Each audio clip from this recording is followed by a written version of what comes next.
Hello hello hello hello সকলকে good morning. আজকে আমাদের একদম লাস্ট সেকেন্ড সামেটিভের লাস্ট চ্যাপ্টার, সেটা হচ্ছে আলো ক্লাস 7-এর মোস্ট ডিমান্ডেড চ্যাপ্টার। যে ম্যাম সব চ্যাপ্টার হয়ে গেল, আলো কেন আসছে না? আমাদের জীবন তো অন্ধকার হয়ে যাচ্ছে। সো নো চাপ, আমি এসছি একদম আলোকিত করে দেবো তোমাদের। আজকে আমাদের সেকেন্ড সামেটিভের যে চ্যাপ্টারটা লাস্ট বাকি ছিল, অলরেডি তোমাদের চুম্বক হয়ে গেছে, তড়িৎ হয়ে গেছে, পরিবেশ বান্ধব শক্তি, এটাও কিন্তু আমরা লেকচার করে ওয়ান শট করে কমপ্লিট করে দিয়েছি। এবারে সব থেকে মোস্ট ওয়ান্টেড চ্যাপ্টার যেটা আলো চ্যাপ্টার, তোদের সেটা বাকি ছিল। তো কোনো চাপ নেই, আজকে আমি একদম ব্রিফ ওয়েতে, খুব সুন্দর ওয়েতে কিন্তু আলো চ্যাপ্টারটাকে কমপ্লিট করব। আই হোপ প্রত্যেকের আলো চ্যাপ্টারটা হয়ে গেছে। চ্যাপ্টারটা খুব ইন্টারেস্টিং, মানে শুধুমাত্র যে ক্লাস 7-এর জন্য না, আমরা কিন্তু 7 থেকে আলো চ্যাপ্টার সম্পর্কে জানবো এবং তারপরে ক্লাস 8-এও আলো রয়েছে, ক্লাস 10-এ গিয়েও আলো চ্যাপ্টার রয়েছে, অ্যান্ড ক্লাস 12-এও আলো চ্যাপ্টার রয়েছে। তাহলে বুঝতে পারছিস যে একদম বেসিক লেভেলটা কিন্তু আমাদের 7 থেকেই স্টার্ট হচ্ছে। তারপর আমরা যখন 8-এ পড়বো, এর থেকে আরেকটু বড়, আরেকটু ইলাবোরেট ভার্সন পড়বো, তারপর 10-এ গিয়ে আরও বেশি করে পড়বো, আর 12-এ তো আর কোনো কথাই নেই, পুরো একদম সম্পূর্ণ ইতিহাস সম্পর্কে আমরা জানবো আলোর। কিন্তু তাহলে 7টাকে এত ইম্পর্টেন্ট কেন দেওয়া হচ্ছে? কারণ বেসিক কিছু জায়গা, কনসেপচুয়াল কিছু জায়গা কিন্তু আমাদের 7 থেকে ক্লিয়ার করতে হবে, যেটা একদম 8-এ, 10-এ, 12-এ সমস্ত জায়গায় কিন্তু কাজে লাগবে। সো একদম মনোযোগ সহকারে আর একদম বাইরের সমস্ত কিছু থেকে বা নিজেকে মুক্ত করে পুরোপুরি কনসেন্ট্রেট করো ক্লাসে। ঠিক আছে, চলো স্টার্ট করা যাক আমাদের আজকের আলো চ্যাপ্টার। তো এই চ্যাপ্টারে মেনলি কী কী রয়েছে? এই চ্যাপ্টারে প্রথমেই আমরা পড়বো হচ্ছে আলোর সম্পর্কে জানবো, কোন কোন পদার্থ সপ্রভ, কোন কোন পদার্থ নিষ্প্রভ, অর্থাৎ কাদের বডি থেকে আলো নিঃসরণ হয়, কাদের হয় না, তাদের সম্পর্কে জানবো। কোন কোন মিডিয়াম আলোকে পাস করতে পারে, কোন কোন মিডিয়াম পাস করতে পারে না, সেই সম্পর্কে জানবো। তাছাড়া জানবো হচ্ছে ছায়া সম্পর্কে, ছায়ার মধ্যে দুটো পার্ট রয়েছে, উপচ্ছায়া আর প্রচ্ছায়া, সেগুলো সম্পর্কে জানবো। তারপরে আমাদের পড়তে হবে সূচি ছিদ্র ক্যামেরা, ভীষণ ভীষণ ইম্পর্টেন্ট, কারণ এটা থেকে আঁকা আসে। তোমাদের ডায়াগ্রামগুলো কিন্তু আলো থেকে প্র্যাকটিস করতে হবে, আর যখনই ডায়াগ্রাম আঁকবে পেন দিয়ে না, পেন্সিল দিয়ে, স্কেল দিয়ে একদম প্রপার পরিষ্কারভাবে ডায়াগ্রাম আঁকতে হবে। ঠিক আছে, তারপরেই আমরা চলে আসবো প্রতিফলন, প্রতিসরণ এবং বিচ্ছুরণের পার্টে। এই তিনটে প্রপার্টি সম্পর্কে রয়েছে তোমাদের ক্লাস 7-এ, প্রতিফলন, প্রতিসরণ আর বিচ্ছুরণ। এই তিনটে প্রপার্টি হচ্ছে আলোর কণা ধর্মকে ডিনোট করে, এবং তার সাথে সাথে আমরা পড়বো কয়েকটা ছোটোখাটো অঙ্ক, কারণ প্রতিফলন থেকে ছোট্টখাট্টো কিছু অঙ্ক থাকে। ঠিক আছে, তো যারা এখনো পর্যন্ত আমাদের ক্লাস 7-এর সাজেশনস ভিডিওটা দেখিসনি সেকেন্ড সামেটিভের, সেখানে কিন্তু আমরা আলো চ্যাপ্টার থেকে এবং যা যা সেকেন্ড সামেটিভে রয়েছে সবকটা চ্যাপ্টারের ইম্পর্টেন্ট কোশ্চেন সমস্ত কিছু দিয়ে দিয়েছি। যারা এখনও দেখিসনি তারা ঝট করে আমাদের এই ভিডিও সেকশনেই দেখবি, আমাদের সেকেন্ড সামেটিভের সাজেশন ভিডিও প্রত্যেকটা সাবজেক্টের দেওয়া রয়েছে, আমার দেওয়া রয়েছে। প্রত্যেকে কিন্তু মিস করবি না, কারণ এক্সামের আগে সাজেশনের যে কোশ্চেন্সগুলোকে কমপ্লিট করে যাওয়া কিন্তু খুবই ইম্পর্টেন্ট। ঠিক আছে, চলো আর কথা না বলে স্টার্ট করা যাক।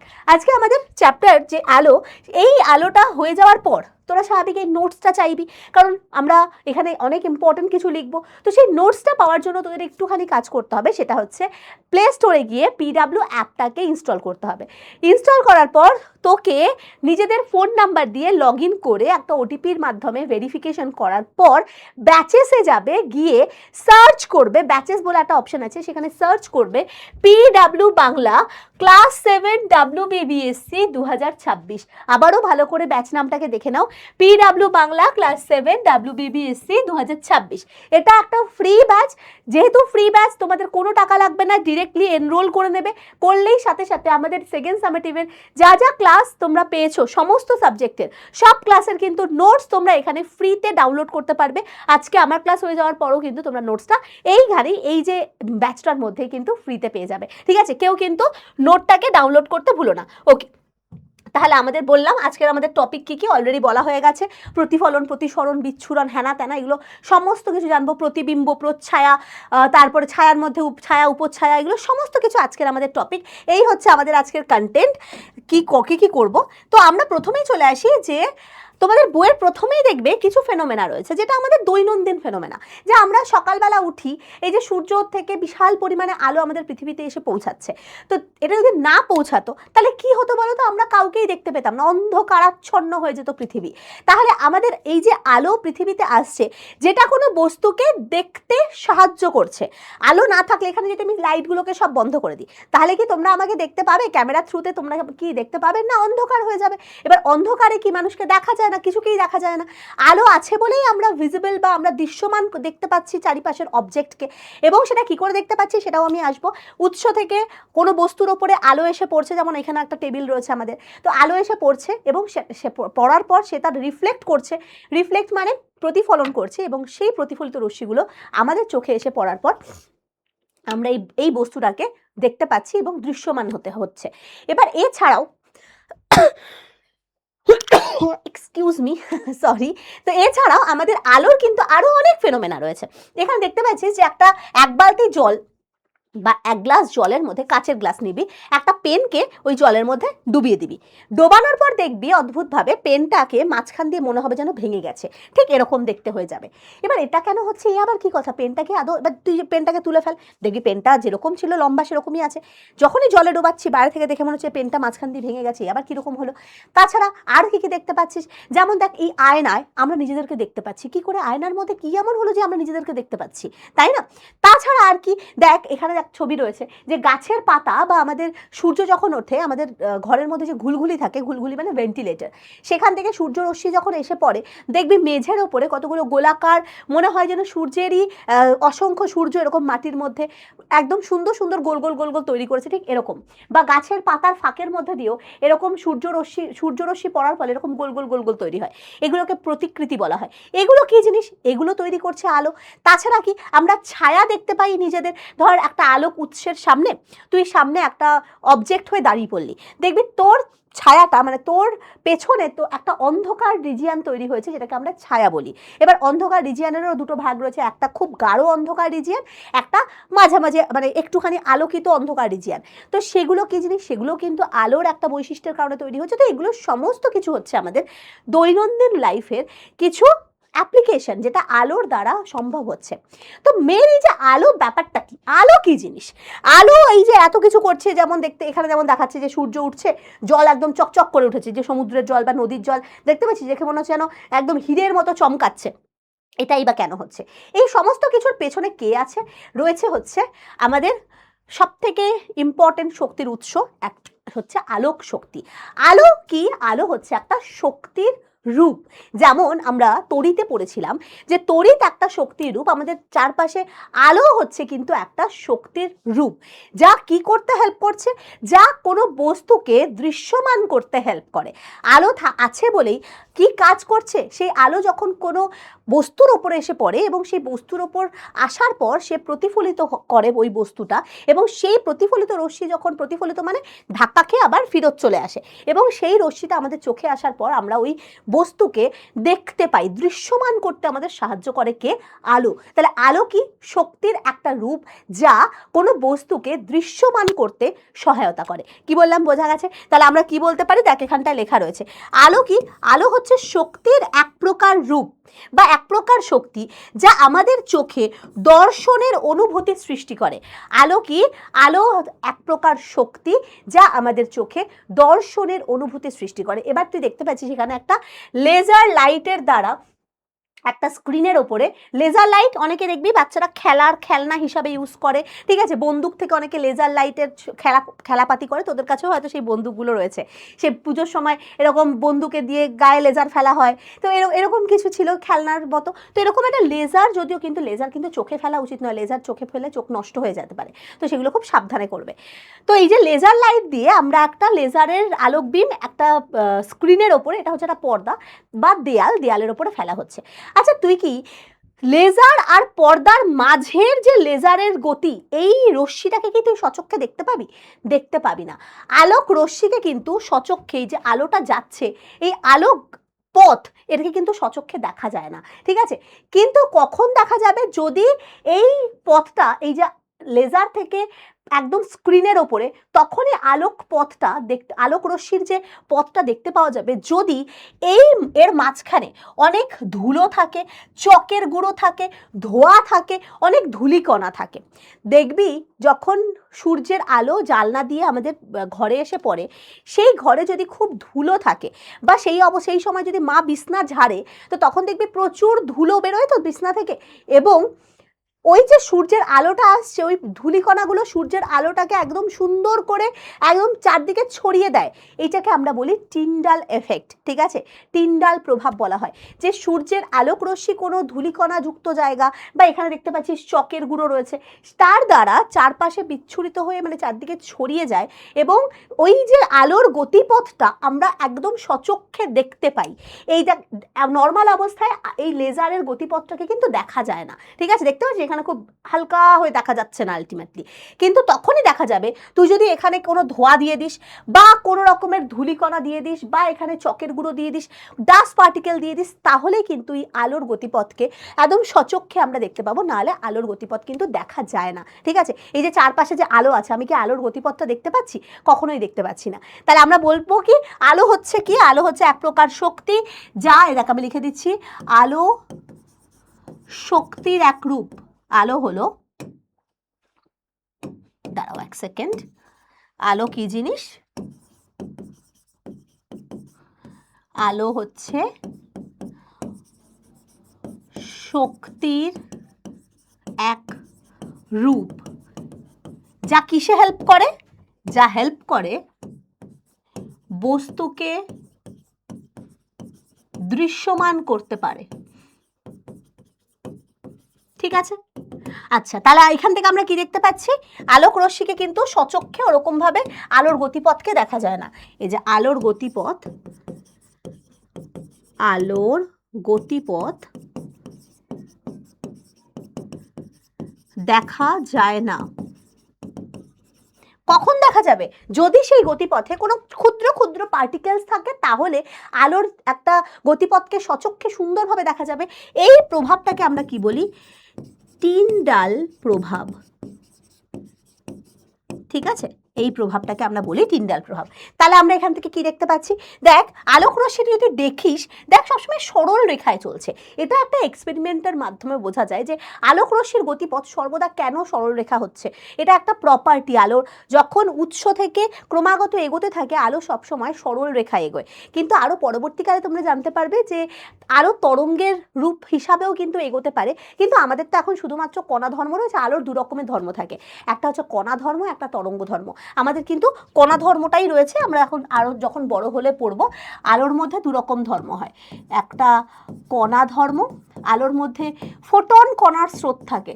কি কণা? ফোটন কণা, নাম জানবে, ফোটন কণার স্রোত, সেটা হচ্ছে আলো।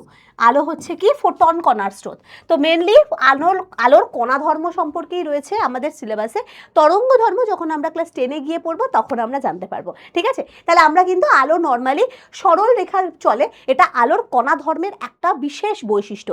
আলো যখন উৎস থেকে এগোতে থাকে সবসময় স্ট্রেট পথে যায়, ঠিক আছে? এটা একটা এক্সপেরিমেন্টের মাধ্যমে দেখা গেছে। তাহলে কি বলা হয়েছে? যে আলো যে সরল রেখায় বরাবর চলে তাকে আমরা একটা তীর চিহ্নের সাহায্যে বোঝাতে পারি, ঠিক আছে? এই যে আলোটা সরল রেখায় চলছে, এটাকে আমরা একটা তীর চিহ্নের সাহায্যে বোঝাবো, মানে কোন দিক থেকে কোন দিকে আলো যাচ্ছে একটা তীর চিহ্নের সাহায্যে বোঝাতে হয়, ঠিক আছে? একটা স্ট্রেট লাইন এঁকে তীর চিহ্নের দ্বারা বোঝাবো। এবং তারপরে কি বলা হয়েছে? আলো নিজে অদৃশ্য, বললাম আলোর গতিপথকে বোঝা যায় না। শূন্যস্থানে আলোর গতিপথকে কখনোই দেখতে পাওয়া যায় না, তাই না? শূন্যস্থানে আলোর গতিপথ আমরা সচক্ষে দেখতে পাবো না, কিন্তু কখন দেখতে পাওয়া যায়? যেটাকে আমরা টিন্ডাল প্রভাব বলবো। বাতাসে যদি ভাসমান ধূলিকণা থাকে বা চুনের গুঁড়ো থাকে, মানে কোনো কোনো ক্ষুদ্র পার্টিকেলের মধ্যে দিয়ে আলো যখন যাবে তখন তার গতিপথটা ভিজিবল হয়। এই প্রভাবটাকে আমরা বলি টিন্ডাল প্রভাব। ওকে, তাহলে এবার আমরা আলো সম্পর্কে আরও জানবো যে আলো উৎপন্ন হয় কোথা থেকে। সূর্যের মধ্যে, সূর্য হচ্ছে বিশেষ সবথেকে বড় আলোক উৎস আমাদের সমস্ত গ্রহেদের জন্যে।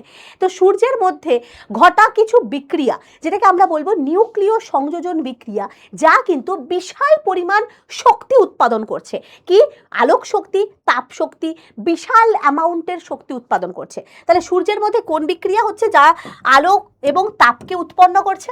মনে রাখবে, সূর্যে মধ্যে নিউক্লিয়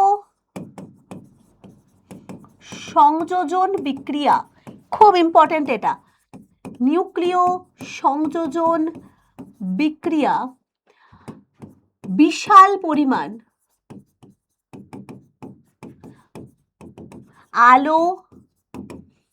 আলোক শক্তি এবং তাপ শক্তির উৎস, আলোক শক্তি ও তাপ শক্তির উৎস। তাহলে সূর্যের মধ্যে কি ঘটে? রাসায়নিক বিক্রিয়া ঘটে। যে রাসায়নিক বিক্রিয়াটাই কিন্তু সূর্যের মধ্যে, এই রাসায়নিক বিক্রিয়াটা কি? এই রাসায়নিক বিক্রিয়াটা হচ্ছে নিউক্লিয় সংযোজন বিক্রিয়া। এটা কি? এটা হচ্ছে একটা রাসায়নিক বিক্রিয়া। যাব বাবা, এক সেকেন্ড। এই যে নিউক্লিয় সংযোজন বিক্রিয়া, যেটা কি একটা, এটা হচ্ছে একটা রাসায়নিক বিক্রিয়া যা রাসায়নিক শক্তি থেকে আলোক শক্তিতে রূপান্তরিত করে। রাসায়নিক বিক্রিয়া, ঠিক আছে, যা রাসায়নিক শক্তিকে আলো এবং তাপ শক্তিতে রূপান্তরিত করে। এরকম সূর্য তো তার মানে আলো বিকিরণ করে, সূর্যের নিজের থেকে আলো চারপাশে ছড়িয়ে দেয়। এরকম বস্তুকে আমরা কি বস্তু বলবো? দেখ, সকল বস্তু থেকে কিন্তু আলো বেরোয় না। যেমন দেখ, আমার এপাশে এখানটা একটা টেবিল রয়েছে, এই যে পেন রয়েছে, এদের থেকে কি আলো বেরোচ্ছে? না। এদেরকে আমরা দেখতে পাচ্ছি কিভাবে? কারণ আমার চারপাশে যে টিউবলাইট রয়েছে, সেই টিউবলাইটের আলো এই বস্তুর ওপরে এসে পড়ছে এবং এই আলোক রশ্মিটা এখানে এসে ধাক্কা খাচ্ছে, ধাক্কা খেয়ে একদম আলোক রশ্মিটা এখানে ধাক্কা খাওয়ার পর প্রতিফলিত হয়ে আমাদের চোখে এসে পড়ছে, ফলে আমাদের এই বস্তুটাকে ভিজিবল হচ্ছে, আমরা দেখতে পাচ্ছি। তাহলে কয়েকটা বস্তু রয়েছে, যেমন সূর্য, তারপরে নক্ষত্ররা, তারপরে এই যে টিউবলাইট, তারপরে জোনাকি, এই সকল বস্তুরা নিজেদের বডি থেকে আলো বিকিরণ করতে পারে। এই সকল বস্তুকে আমরা কি বলবো? সপ্রভ বস্তু, মানে লুমিনিয়াস অবজেক্ট, ঠিক আছে, ইংলিশে বলা হয় লুমিনিয়াস অবজেক্ট। কিন্তু এই যে টেবিল, খাতা, বই, চেয়ার, এগুলো, এই যে এখানে দরজা, অনেক কিছু, কোনো কিছু বস্তুরা যারা আলো বিকিরণ করতে পারে না, যেমন তার থেকে ইম্পর্টেন্ট হচ্ছে চাঁদ। অনেক সময় কোশ্চেন আসে, চাঁদকে তো আমরা আলোকিত দেখতে পাই, এই যে রাতের বেলা সুন্দর চাঁদ থেকে আলো বেরোচ্ছে, আমরা সুন্দর দেখতে পাই, তাহলে কি চাঁদ একটা সপ্রভ বস্তু? বলবেন না, চাঁদের নিজস্ব আলো নেই। কোনো গ্রহেদের নিজস্ব আলো থাকে না। ওরা কি হয়? ওরা আলোকিত হয় কার দ্বারা? সূর্যের দ্বারা। সূর্যের নক্ষত্র, সূর্য শুধু একাই না, বিভিন্ন নক্ষত্ররা যাদের নিজস্ব আলো বিকিরণ করার ক্ষমতা রয়েছে, তারাই একমাত্র সপ্রভ বস্তু বা লুমিনিয়াস অবজেক্ট। যাদের নিজেদের বডি থেকে আলো বেরোয় না, তাদেরকে আমরা নিষ্প্রভ বস্তু বলবো বা নন লুমিনিয়াস অবজেক্ট বলবো। কি বললাম, বোঝা গেছে? তাহলে এই যে সূর্যের মধ্যে আমরা কি দেখতে পাই? নিউক্লিয় সংযোজন বিক্রিয়া বা রাসায়নিক বিক্রিয়া দেখতে পাই, যা রাসায়নিক শক্তিকে, এটা কি করে? রাসায়নিক শক্তি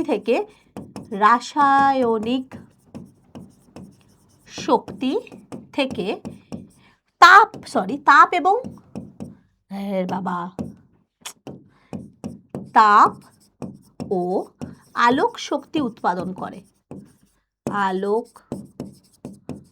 শক্তি উৎপাদন করে, ঠিক আছে। এবার প্রশ্ন হচ্ছে, তাহলে এই সকল বস্তুকে আমরা কি বস্তু বলবো? এই সকল বস্তুকে আমরা বলবো সপ্রভ বস্তু, যাদের নিজস্ব আলো রয়েছে, যেমন মোমবাতি, সূর্য, জোনাকি, নক্ষত্র, এদের নিজস্ব আলো রয়েছে। টিউবলাইট, এরা নিজস্ব আলো বিকিরণ করতে পারে। আর হচ্ছে নিষ্প্রভ বস্তু বা অপ্রভ বস্তু। অপ্রভ জায়গায় আমরা নিষ্প্রভ লিখতে পারি, নিষ্প্রভ বস্তু বা নন লুমিনিয়াস অবজেক্ট। এদের কিন্তু নিজস্ব আলো থাকে না, যেমন কি বই, পেন, চেয়ার, খাতা, এমনকি চাঁদের কিন্তু নিজস্ব আলো নেই। চাঁদের নিজস্ব আলো নেই। সূর্যের আলোতে আলোকিত হয়, সূর্যের আলোতে আলোকিত হয়, ঠিক আছে। তাই জন্য আমরা চাঁদকে কিন্তু নিষ্প্রভ বস্তুই বলবো। তাহলে আমরা সপ্রভ বস্তু, নিষ্প্রভ বস্তু বোঝা গেছে, ক্লিয়ার? তাহলে উদাহরণ সহ কিন্তু আমরা মনে রাখবে। আর নিষ্প্রভ বস্তু কেন দৃশ্যমান হয়? কারণ সপ্রভ বস্তুর আলোক রশ্মি যখন নিষ্প্রভ বস্তুর ওপরে এসে পড়ে, দেন প্রতিফলন হয়, আমাদের চোখে এসে পৌঁছায়, তখন কিন্তু আমরা এই নিষ্প্রভ বস্তুদের দৃশ্যমান বা দেখতে পাই। দেখে, হ্যাঁ, লেখা আছে যে সপ্রভ বস্তুর আলো যখন অপ্রভ বস্তুতে এসে পড়ে এবং ছিটকে আমাদের চোখে আসে, তখনই আমরা তাদেরকে দেখতে পাই, যে সূর্য থেকে আমরা এই ছাতাটাকে দেখতে চাইছি কি করে, কারণ সূর্য থেকে আলো এসে ছাতার উপরে পড়ছে, দেন ছাতা থেকে আবার আলোটা আমাদের চোখে এসে পড়ছে। এই যে সূর্য থেকে আলো আসলো ছাতার উপরে, এবার ছাতা থেকে আবার সেটা চোখে আমাদের এসে পড়লো, ফলে আমরা ছাতাটা বা নিষ্প্রভ বস্তুকে স্বচক্ষে দেখতে পাচ্ছি। ঠিক আছে, এবার আমরা কিছু এখানে রয়েছে যে কিছু কিছু বস্তুর এক্সাম্পল, কারা সপ্রভ কারা নিষ্প্রভ, তোমাদের বইতেও দেখবে একটা ছকের মতো করে আছে। প্রথমেই আছে জ্বলন্ত মোমবাতি, অফকোর্স সপ্রভ বস্তু, কারণ এদের নিজস্ব আলো বিকিরণ করতে পারে। মোমবাতি জ্বাললে জানিস ঘর আলোকিত হয়ে যায়, ওটা আগুনের মাধ্যমে আলোক রশ্মি, সেখানেও কিন্তু রাসায়নিক বিক্রিয়া ঘটে, ওই আমাদের যে মোম পুড়ে গিয়ে বা দহন হয়ে আলটিমেটলি আলোক শক্তি উৎপাদন করছে। ঠিক আছে, আচ্ছা, কারণ আমরা প্রত্যেকেই জানি যে শক্তি সবসময় সংরক্ষিত থাকে, শক্তি কখনো উৎপাদন করা যায় না, কোনো শক্তি কোনো শক্তিতে রূপান্তরিত হচ্ছে। তার মানে এখানেও মোমবাতি হোক বা আমাদের সূর্যের ক্ষেত্রে হোক রাসায়নিক বিক্রিয়া হয়, যার ফলে কিন্তু রাসায়নিক শক্তিটা আলোক শক্তিতে রূপান্তরিত হচ্ছে। এছাড়া কি জোনাকি পোকা, অফকোর্স ওর বডির মধ্যে এমনও কিছু পদার্থ থাকে যার মধ্যে রাসায়নিক বিক্রিয়ার দ্বারা নিজেদের আলো বিকিরণ করতে পারে, এবং সেটা কিন্তু একটা সপ্রভ বস্তু। আর কি চাঁদ তারা, আচ্ছা চাঁদ আর তারার মধ্যে চাঁদ কিন্তু নিষ্প্রভ আর তারা কিন্তু সপ্রভ, কারণ নক্ষত্রদের নিজস্ব আলো বিকিরণ করার ক্ষমতা রয়েছে, চাঁদের নেই। আচ্ছা, তারপরে কি বই খাতা ইট এই সকল পদার্থ সবকটাই হচ্ছে নিষ্প্রভ বা অপ্রভ বস্তুর এক্সাম্পল। আশা করি বোঝা গেছে। তাহলে চলো দেখ, আমরা এখানে বলেছি যে রাতের অন্ধকারে জোনাকি পোকার নিজস্ব আলো থাকে বলে আমরা তাকে দেখতে পাই, কিন্তু বই খাতার নিজস্ব আলো থাকে না, তাই আমরা তাকে অন্ধকার দেখতে পাই না। কি বললাম বুঝেছিস? দেখবি যখন অন্ধকার জঙ্গলের মধ্যে টিম টিম টিম টিম করে জোনাকিগুলো ঘুরে কি ভালো লাগে। এখনকার দিনে শহরাঞ্চলে তো সেরকম জোনাকি দেখতেই পাওয়া যায় না, বাট গ্রামের দিকে কিন্তু সন্ধ্যা হলেই টিম টিম করতে করতে জোনাকি বেরোয়। তো জোনাকির নিজস্ব আলো আছে, আলো যা আছে বলেই আমরা ওকে দেখতে পাচ্ছি রাতের অন্ধকারে। বাট রাতের অন্ধকারে দেখবি গাছের তো আর নিজস্ব আলো নেই, গাছকে আমরা ওরকমভাবে দেখতে পাই না। আর তারপরে হচ্ছে তুই এই যে বই খাতা চেয়ার টেবিল কোনো নিষ্প্রভ বস্তুকেই যেহেতু তাদের বডি থেকে আলো বিকিরণ হয় না, তাই দেখতে পাই না। বোঝা গেছে? আচ্ছা, এরপরে আমরা চলে আসবো এমন কিছু উৎস যা বিন্দু উৎস আর একটা হচ্ছে বিস্তৃত উৎস। দেখ, আমরা সূর্যকে যে বলছি যে আলোর উৎস, কারণ ওখান থেকে আলো নির্গত হচ্ছে, যে সকল পদার্থ থেকে আলো নির্গত হয় বা বিকিরণ হয় তাকে আমরা কি বলবো? আলোক উৎস বলবো। উৎস মানে কি? উৎপাদন করতে পারে, যেটা আলোকে উৎপাদন করে চারপাশে আলোকে বিকিরণ করে, মানে একদম চারপাশে ছড়িয়ে দিচ্ছে। তাহলে সূর্য কিন্তু একটা আলোক উৎস। আবার টর্চও কিন্তু একটা আলোক উৎস, মোমবাতি আলোক উৎস। এবারে আমরা এখান থেকে কোনটা বড় বা বিস্তৃত আলোক উৎস, কোনটা ছোট্ট পুচকি আলোক উৎস, তার মধ্যে ডিফারেন্স করব। মনে রাখবে যে সূর্য, টর্চ, মোমবাতি এগুলো হচ্ছে অনেক বড় বড় আলোক উৎস, এই জন্য এদেরকে বলা হয় বিস্তৃত আলোক উৎস। আর বিন্দু আলোক উৎস আমরা তৈরি করতে পারি কিভাবে? একটা মোমবাতি নেবে, দেখো একটা মোমবাতি নেওয়া হয়েছে বা একটা টর্চ নেওয়া হয়েছে, আর একটা পিচবোর্ডের কাগজ নেবে, পিচবোর্ড হয় না বাড়িতে, পিচবোর্ড নেবে, সেই পিচবোর্ডের একটা ছোট্ট পিন দিয়ে মানে একটা ছোট্ট ফুটো করে দেবে। এ দেখো এখানে পিচবোর্ডের এখানে একটা ছোট্ট ছিদ্র করা হয়েছে। এবারে টর্চটা ওই পিচবোর্ডের পেছনে রাখবে, দেখবে টর্চ থেকে আলো একদম চারপাশে ছড়িয়ে যাচ্ছে। দেখো টর্চ থেকে এরকম চারপাশে আলো ছড়িয়ে যাচ্ছে, যেহেতু টর্চ কিন্তু নিজে একটা বিস্তৃত আলোক উৎস, মানে বড় বিস্তৃত আলোক উৎস। এই বিস্তৃত আলোক উৎস থেকে আমি বিন্দু উৎসে কি করে রূপান্তরিত করব? টর্চটা থেকে দেখবে এই ছোট্ট ছিদ্রের মধ্যে দিয়ে একটা কিংবা এরকম ছোট্ট কিছু রশ্মি, মানে অল্প কিছু রশ্মি নির্গত হচ্ছে, এইটাকে আমরা বলবো বিন্দু আলোক উৎস। ঠিক আছে, এটাকে আমরা কি বলি? বিন্দু আলোক উৎস, যেখান থেকে একদম চারপাশে একদম পুটকু একটা উৎস, মানে এটাও কিন্তু এখান থেকে আলোটা বেরিয়ে যাচ্ছে, তাই এটা একটা ছোট্ট আলোক উৎস হিসেবে বলা হচ্ছে, এবং চারপাশে আলোটা চারদিকে ছড়িয়ে যাচ্ছে। আর এটা কি দেখ, চারপাশে একটা বিশাল পরিমাণে আলো ছড়াচ্ছে, এটা হচ্ছে বিস্তৃত আলোক উৎস। আর অফকোর্স সূর্য নিজে একটা বিশাল বিস্তৃত আলোক উৎস। ঠিক আছে, তাহলে আমরা কি বলেছি? যে বিন্দু আলোক উৎস কিন্তু খুবই ক্ষুদ্র হয়। মনে রাখবে যে আমরা যে ছিদ্রটা করছি, সেটা যত ছোট্ট হবে, যত ছিদ্রটা ছোট্ট মানে একদম একদম গুড়ি হবে বিন্দুর মতো, সেইটা তত ভালো বিন্দু আলোক উৎস। এবারে আমরা কি করি যে একদম একটা পেনকে ঢুকিয়ে দিলাম, পুরো একটা পিনের বদলে একটা গোটা পেনকে ঢুকিয়ে দিলাম একটা পিচবোর্ডের মধ্যে, ওটা কিন্তু বিন্দু আলোক উৎস হবে না। যত সাইজে বড় হয়ে যাচ্ছে তত কিন্তু বিন্দু আলোক উৎস হচ্ছে না, কারণ যত সাইজে ওটার বড় হয়ে যায় ছিদ্রটা, তখন সেটা অসংখ্য বিন্দু আলোক উৎসের সমন্বিত রূপ হিসাবে চিন্তা করা হয়। মানে কি, ধর একটা ছোট্ট আলোক উৎস এইটুকুনি, ঠিক আছে, এখান থেকে আলোটা এরকমভাবে ছড়িয়ে যায়, এটা হচ্ছে পুটকু। আরেকটা ধর ছিদ্র তুই বানালি এত বড়, এই যে এত বড় ছিদ্র, এর পাশ দিয়ে এরকম এরকম এরকম এরকম এরকম এরকম চারপাশে আলো ছড়িয়ে যাচ্ছে, তার মানে এইটা হচ্ছে একদম বেশি ভালো ভালো বিন্দু আলোক উৎস, ঠিক আছে। আর এটা কিন্তু অতটাও ভালো না, কারণ এটার সাইজটা অনেকটা বড় হয়ে গেছে। তাই এই যেটা সাইজটা অনেক বড় হয়ে গেছে তাকে বলা হয় ক্ষুদ্র ক্ষুদ্র অসংখ্য বিন্দু আলোক উৎসের সমন্বিত রূপ। মানে আমি কি বলবো, এই যেটা বড় হয়ে গেছে সেটা কি, সেটা হচ্ছে, এটাকে কি বলা যায়, অসংখ্য অসংখ্য ক্ষুদ্র ক্ষুদ্র ক্ষুদ্র বিন্দু আলোক উৎসের সমন্বিত, সমন্বিত মানে একত্রিত, সমন্বিত রূপ। মানে অসংখ্য, এই বড় বিন্দুটা কি করে তৈরি হয়েছে, অসংখ্য মানে এরকম ছোট্ট ছোট্ট বিন্দু উৎস মিলে মিলে মিলে মিলে এই গোটা বিন্দুটা তৈরি করেছে, গোটা বড় উৎসটা তৈরি করেছে। তাই জন্যই বলা হচ্ছে যে এটা হচ্ছে একটাই বিন্দু দিয়ে তৈরি হয়েছে, আর এটা কি অসংখ্য এরকম ক্ষুদ্র ক্ষুদ্র বিন্দু আলোক উৎস মিলে এই গোটাটাকে তৈরি করেছে।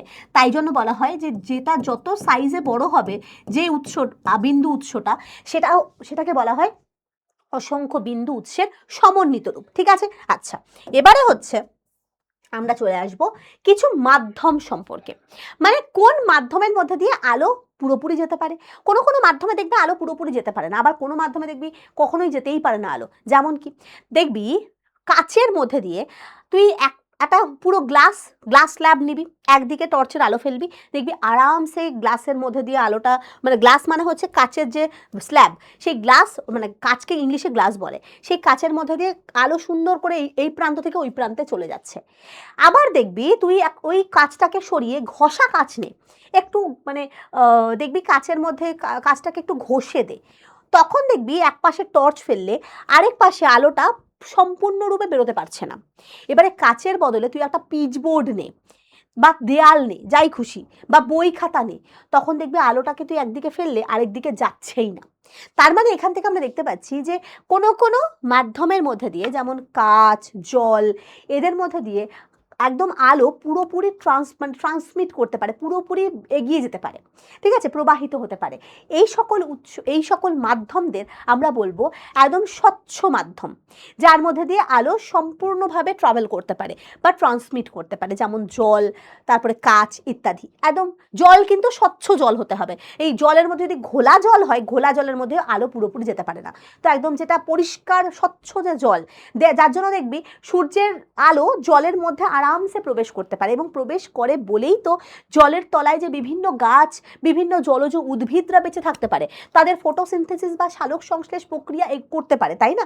যদি সূর্যের আলো একদম জলের ভেতরে ঢুকতো না, তাহলে তো জলের ভেতরে যে সমস্ত গাছপালাগুলো তারা তো বেঁচে থাকতে পারতো না। তো সূর্যের আলো যেহেতু জলের মধ্যে সুন্দরভাবে প্রবেশ করতে পারে, বিকজ জল একটা স্বচ্ছ মাধ্যম, তাই জন্য বলা হয় যে একদম যার মধ্যে দিয়ে সূর্যের আলো বা যে কোনো আলোক রশ্মি সম্পূর্ণভাবে কোনো বাধা ছাড়াই যেতে পারবে, তাদেরকে আমরা বলবো স্বচ্ছ মাধ্যম।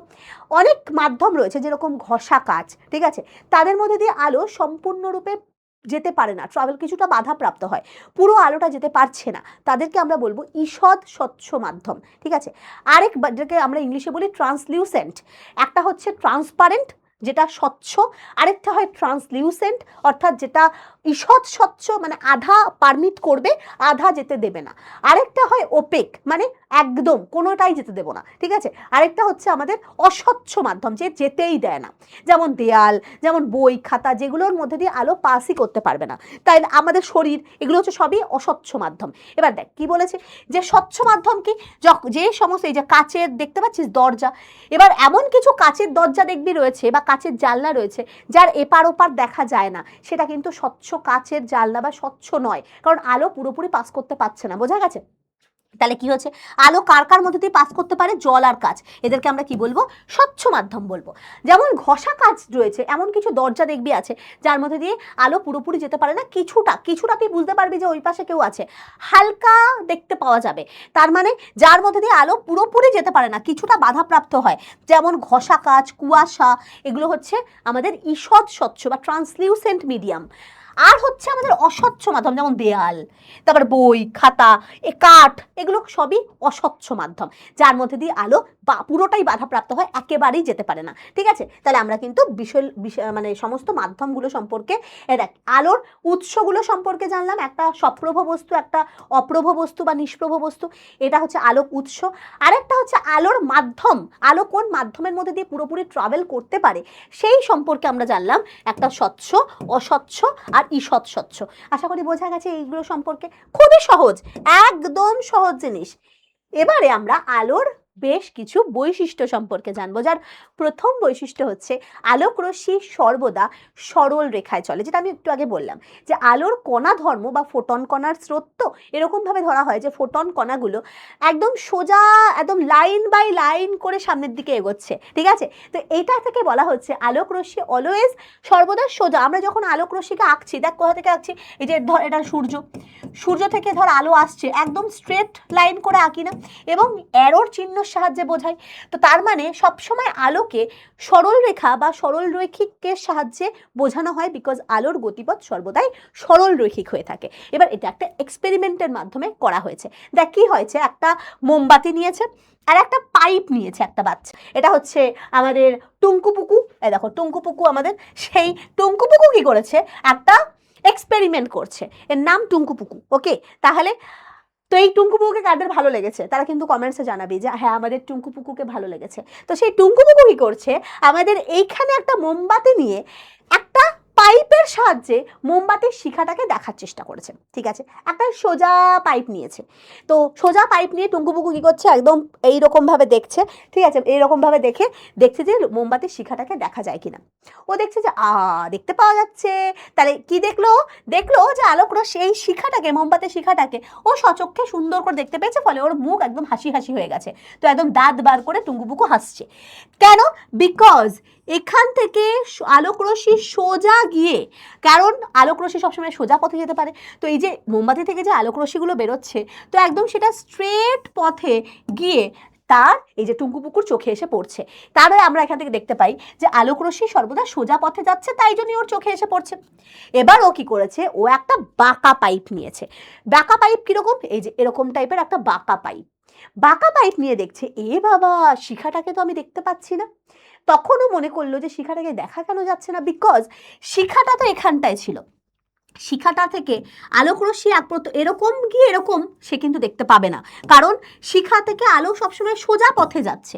এরকম একটা বাঁকা যদি তুই পাইপ নিস, বাঁকা পথে তো আলোটা এইভাবে তো যেতে পারে না, বাঁকা পথ কখনো আলো অনুসরণ করতে পারে না। তো তাই জন্য আলো সবসময় সোজা পথে যাওয়ার কারণে এক্ষেত্রে কিন্তু ও দেখতে পাবে না। কি বললাম বোঝা গেছে? তাহলে এখান থেকে কি সিদ্ধান্ত আসা যায়, এখান থেকে সিদ্ধান্ত আসা যায় যে আলো সর্বদা সোজা পথে চলে, আলো সর্বদা সরল রেখায় সোজা পথে চলে। তাই জন্যে বাঁকা পথ কিন্তু এখানে কি হয়েছে, এখানে আলোক রশ্মির বাঁকা পথ অনুসরণ হলো না, আলো বাঁকা পথে যায় না, ফলে টুঙ্কুপুকু, কি নাম ওর, টুঙ্কুপুকু, মোমবাতির শিখাকে, মোমবাতির শিখাকে দেখতে পেল না। এই যে দেখ ওর মুখটা খারাপ হয়ে গেছে, ওর মনটা খারাপ হয়ে গেছে, তো ঠিক আছে। আচ্ছা, এবারে হচ্ছে আমরা এটা তো হয়ে গেল। এরপরে দেখ এখানে লেখা আছে যে সোজা পাইপ দিয়ে আলো দেখা যায়, মোমবাতি শিখা দেখা যায়, আর বাঁকা পাইপের মধ্যে দিয়ে যেহেতু আলো না যেতে পারে এটাকে দেখা যায় না। ওকে, আচ্ছা এরপরে আমরা চলে আসবো নেক্সট আলোক রশ্মিগুচ্ছকে ডায়াগ্রামে অঙ্কন করব। কিরকম ভাবে আমরা আলোক রশ্মিগুচ্ছকে আঁকবো, এখানে আমি এঁকে দিয়েছি, বাট আমি নিজে এঁকে দেখাচ্ছি তোমাদের।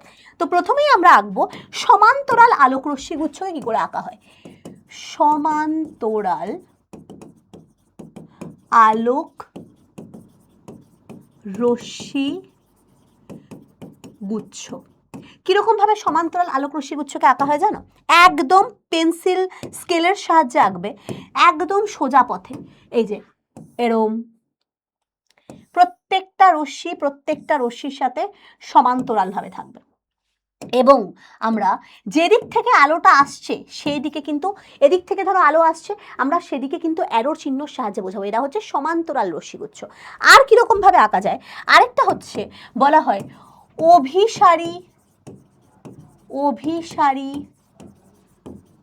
আলোক রশ্মি গুচ্ছ।